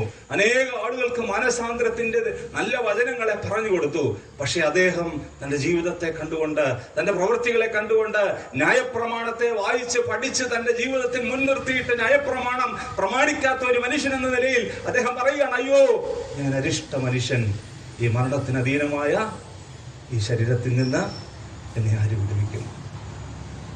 ന്യായപ്രമാണം പൂർണ്ണമായിട്ട് പഠിച്ചില്ലെങ്കിലും നമ്മുടെയൊക്കെ ജീവിതത്തിലേക്ക് ഒന്ന് തിരിഞ്ഞു നോക്കുമ്പോൾ, ഒരുപക്ഷെ വിശുദ്ധ കുമ്പസാരത്തിന് ഒരുങ്ങുമ്പോൾ, പ്രിയമുള്ളവരെ, നാം ഒന്ന് ചിന്തിച്ചു നോക്കുക. പൗലോസ്ലീഹ അങ്ങനെ പറഞ്ഞെങ്കിൽ ഞാൻ നിങ്ങളുമൊക്കെ എത്ര അധികമാണ്. ഞാൻ എത്രയോ അരിഷ്ടനായ മനുഷ്യൻ, ഞാൻ എത്രയോ കുറവുള്ള മനുഷ്യൻ, ഞാൻ എത്രയോ ബലഹീനനായ മനുഷ്യൻ, ഞാൻ എത്രയോ പാപം ചെയ്ത മനുഷ്യൻ. ഈ മരണത്തിനധീനമായ ശരീരത്തിൽ നിന്ന് എന്നെ വിടുവിക്കുന്ന ഒരു ക്രിസ്തുവിന്റെ സന്നിധിയിൽ അവന്റെ ശരത്തൂടാണ് ഞാൻ കടന്നു പോകുന്നത്. അവൻ എന്റെ ശരത്തൂടാ കടന്നു പോയത്. ഈ കുളക്കടവിലെ മനുഷ്യനോട് കരുണ തോന്നിയതുപോലെ എന്റെ ദൈവമേ എന്നോട് കരുണ തോന്നണം. ശമരിയക്കാരി സ്ത്രീ നാളത്തെ വേദഭാഗത്തിൽ പോയിരിക്കുന്ന പോലെ എന്റെ മകളോട് കരുണ തോന്നണം, എന്റെ കുടുംബത്തോട് കരുണ തോന്നണം, എന്റെ മകളോട് കരുണ തോന്നണം. കാരണം ഭൂതബാധിതയായ അവൾ പ്രയാസപ്പെടുകയാണ്. അവിടെ കളിയാക്കപ്പെടുന്ന അനുഭവമൊക്കെ ഒരു പക്ഷെ അങ്ങനെ വേണം ചിന്തിക്കുക അല്ലേ. മക്കളുടെ അപ്പം എടുത്ത് നായ്ക്കുട്ടികൾക്ക് കൊടുക്കാം. നമ്മളാണ് അപ്പോഴേ അവിടെ 2 ചീത്തയും പറഞ്ഞിട്ട് ഇറങ്ങിപ്പോയനെ അല്ലേ, എന്നെ പട്ടീന്ന് വിളിച്ചോ അല്ലേ. പക്ഷെ അവളതൊന്നുമല്ല, അവൾക്ക് അതിനേക്കാൾ ഉപരി ഈ മനുഷ്യൻ, അതാണ് മാറ്റം. ഈ മനുഷ്യനാണ് ഇതിൽ നിന്ന് രക്ഷപ്പെടുത്താൻ കഴിയുന്ന ഒരു വ്യക്തി. ഏത് പ്രയാസത്തിലും ഈ കൊളക്കടവിനെ ആശ്രയിച്ചിരുന്ന പിന്നീട് നാം കാണുന്നുണ്ട്, യേശുദമ്പുരാൻ കടന്നു ചെല്ലുന്നിടത്തൊക്കെയും അനേക രോഗികളുമായിട്ട് പോവുകയാണ്. ദിവസം സാക്ഷീകരിക്കുന്നു, മുടന്തർ നടക്കുന്നു, കുരുടർ കാഴ്ച പ്രാപിക്കുന്നു, കുഷ്ഠരോഗികൾ സുഖം പ്രാപിക്കുന്നു. കാരണം അവിടെ പിന്നീട് ബത്സയിദാ കുളത്തെ കുറിച്ച് പറയുന്നില്ല. അതിനേക്കാൾ ഉപരിയായ ഈ മരണത്തിനധീനമായ ശരീരത്തിൽ നിന്ന് വിടിവിപ്പാൻ തക്കമുള്ള ഒരു ക്രിസ്തു അവിടെ ഉണ്ട് എന്നുള്ള തിരിച്ചറിവ് അവരറിഞ്ഞതുകൊണ്ട് പിന്നെ ക്രിസ്തു പോകുന്ന ഇടങ്ങളിലൊക്കെയും, ക്രിസ്തു സഞ്ചരിക്കുന്ന ഇടങ്ങളിലൊക്കെയും, ക്രിസ്തു താമസിക്കുന്ന ഭവനത്തിലൊക്കെയും അനേക രോഗികളെ കൊണ്ട് പോവുകയാണ്. അവരെല്ലാം സൗഖ്യം പ്രാപിച്ചു. പ്രിയമുള്ളവരെ, അതുകൊണ്ട് ഭാരപ്പെട്ട്, പ്രയാസപ്പെട്ട്, ബുദ്ധിമുട്ടി, കഷ്ടതകളിലാണ് നമ്മൾ കടന്നു പോകുന്നെങ്കിൽ ഈ ക്രിസ്തു ഇരിക്കുന്ന ഇടങ്ങളിലേക്ക് കടന്നു എന്ന് പറയണം. കർത്താവേ, മനസ്സ് തോന്നണം, അലിവ് തോന്നണം, കരുണ തോന്നണം. അങ്ങനെ പ്രാർത്ഥിപ്പാനായിട്ട് നമുക്ക് സാധിക്കണം. ക്രിസ്തുവിന്റെ മനസ്സലിവ് നമ്മെ അതിന് സഹായിക്കുമെന്നുള്ളതിന് യാതൊരു സംശയമില്ല. വിശുദ്ധ കുർബാന പടിഞ്ഞാറോട്ട് എഴുന്നള്ളി വരുന്ന സമയത്ത് നമ്മൾ പുരോഹിതൻ പ്രാർത്ഥിക്കുന്ന ഒരു പ്രാർത്ഥന നമ്മളൊരു പക്ഷെ ശ്രദ്ധിച്ചു വേണം. വലിയവനും നമ്മുടെ രക്ഷകനുമായ യേശു മിശിഹാ ദൈവത്തിന്റെ കരുണ ഈ വിശുദ്ധതകൾ വഹിച്ചിരിക്കുന്നവരുടെ മേല്, ഇവ നൽകുന്നവരുടെ മേല്, ഇവ അനുഭവിക്കുന്നവരുടെ മേല്, പരിശ്രമിച്ചതിൽ സമ്മതിക്കുന്നവരുടെ മേല്, സമ്മതിപ്പാൻ ഇരിക്കുന്നവരുടെ മേൽ. ആലോചിച്ച് നോക്കിയേ, ആ കുർബാനയുടെ കൺക്ലൂഷൻ, വലിയവനും നമ്മുടെ രക്ഷകനുമായ യേശു മിശിഹാ ദൈവത്തിന്റെ കരുണ ഇതനുഭവിക്കുന്നവരുടെ മേൽ, ഇത് അർപ്പിച്ചവരുടെ മേൽ, ഇത് സംബന്ധിക്കുന്നവരുടെ മേൽ, സംബന്ധിപ്പാൻ ഇരിക്കുന്നവരുടെ മേൽ, എല്ലാവരുടെ മേലും, വാങ്ങിപ്പോയവരുടെ മേലും, ജീവിച്ചിരിക്കുന്നവരുടെ മേലും വാങ്ങിപ്പോയവരുടെ മേലും എന്തുണ്ടാകണം? ഈ കരുണയുണ്ടാകും. അതുതന്നെയാണ് അവരിൽ പറയുന്നത്. അതേ, അലിവ് തോന്നണം, മനസ്സലിവ് തോന്നണം, കരുണ തോന്നണം. ദൈവത്തിൻ്റെ കരുണയുണ്ടെങ്കിൽ മാത്രമേ രക്ഷയുടെ അനുഭവം നമുക്ക് സാധ്യമാകത്തുള്ളൂ. ആ കരുണയ്ക്ക് വേണ്ടിയാണ് നമ്മൾ പ്രാർത്ഥിക്കുന്നത്. അതുകൊണ്ട് 40 കുമ്പിടുമ്പോൾ കുറേയല്ലേ, കർത്താവെ ഞങ്ങളോട് കരുണ ചെയ്യണം, കൃപയുണ്ടായി കരുണ ചെയ്യണം, ഉത്തരമരുളി കരുണ ചെയ്യണം, അല്ലേ? കർത്താവെ ഞങ്ങളോട് കരുണ ചെയ്യണം, കൃപയുണ്ടായി കരുണ ചെയ്യണം, ഉത്തരമരുളി കരുണ ചെയ്യണം. ഈ കരുണയ്ക്ക് വേണ്ടിയാണ് നമ്മൾ പ്രാർത്ഥിക്കുന്നത്. ഈ നോമ്പിലെ പ്രാർത്ഥന എല്ലാം ശ്രദ്ധിച്ചാൽ നമുക്കറിയാം. കർത്താവിനോട് കരുണ യാചിക്കുക. അതുകൊണ്ട് നമ്മൾ അച്ഛനെ ബോധ്യപ്പെടുത്താനോ വീട്ടുകാരെ ബോധ്യപ്പെടുത്താനോ പ്രാർത്ഥനയ്ക്ക് പങ്കെടുക്കുന്ന ഒരനുഭവമാകരുത്, നോമ്പിന് പങ്കെടുക്കുന്ന ഒരനുഭവമാകരുത്. കർത്താവിനോട് കരുണ യാചിക്കണം. കരുണ യാചിച്ചുകൊണ്ട്, കരുണ പ്രാപിച്ചുകൊണ്ട് വിശുദ്ധിയോടുകൂടി ജീവിപ്പാൻ സാധിക്കുന്നുവെങ്കിൽ, ആലയത്തിൽ ഇരുന്നു കൊണ്ട് ആ കരുണ പ്രാപിപ്പാൻ നിനക്ക് സാധിക്കുന്നുവെങ്കിൽ, കരുണയ്ക്ക് വേണ്ടി യാചിക്കുന്നുവെങ്കിൽ, നിന്റെ അടുക്കലേക്കും ക്രിസ്തു കടന്നു വരും. നീ ഒന്നും അന്വേഷിച്ചു പോകണ്ട. നീ പ്രാർത്ഥിപ്പാൻ ദേവാലയത്തിൽ നിന്നാൽ മതി. നിന്റെ അടുക്കലേക്ക് ക്രിസ്തുവിന്റെ സാന്നിധ്യം വരും.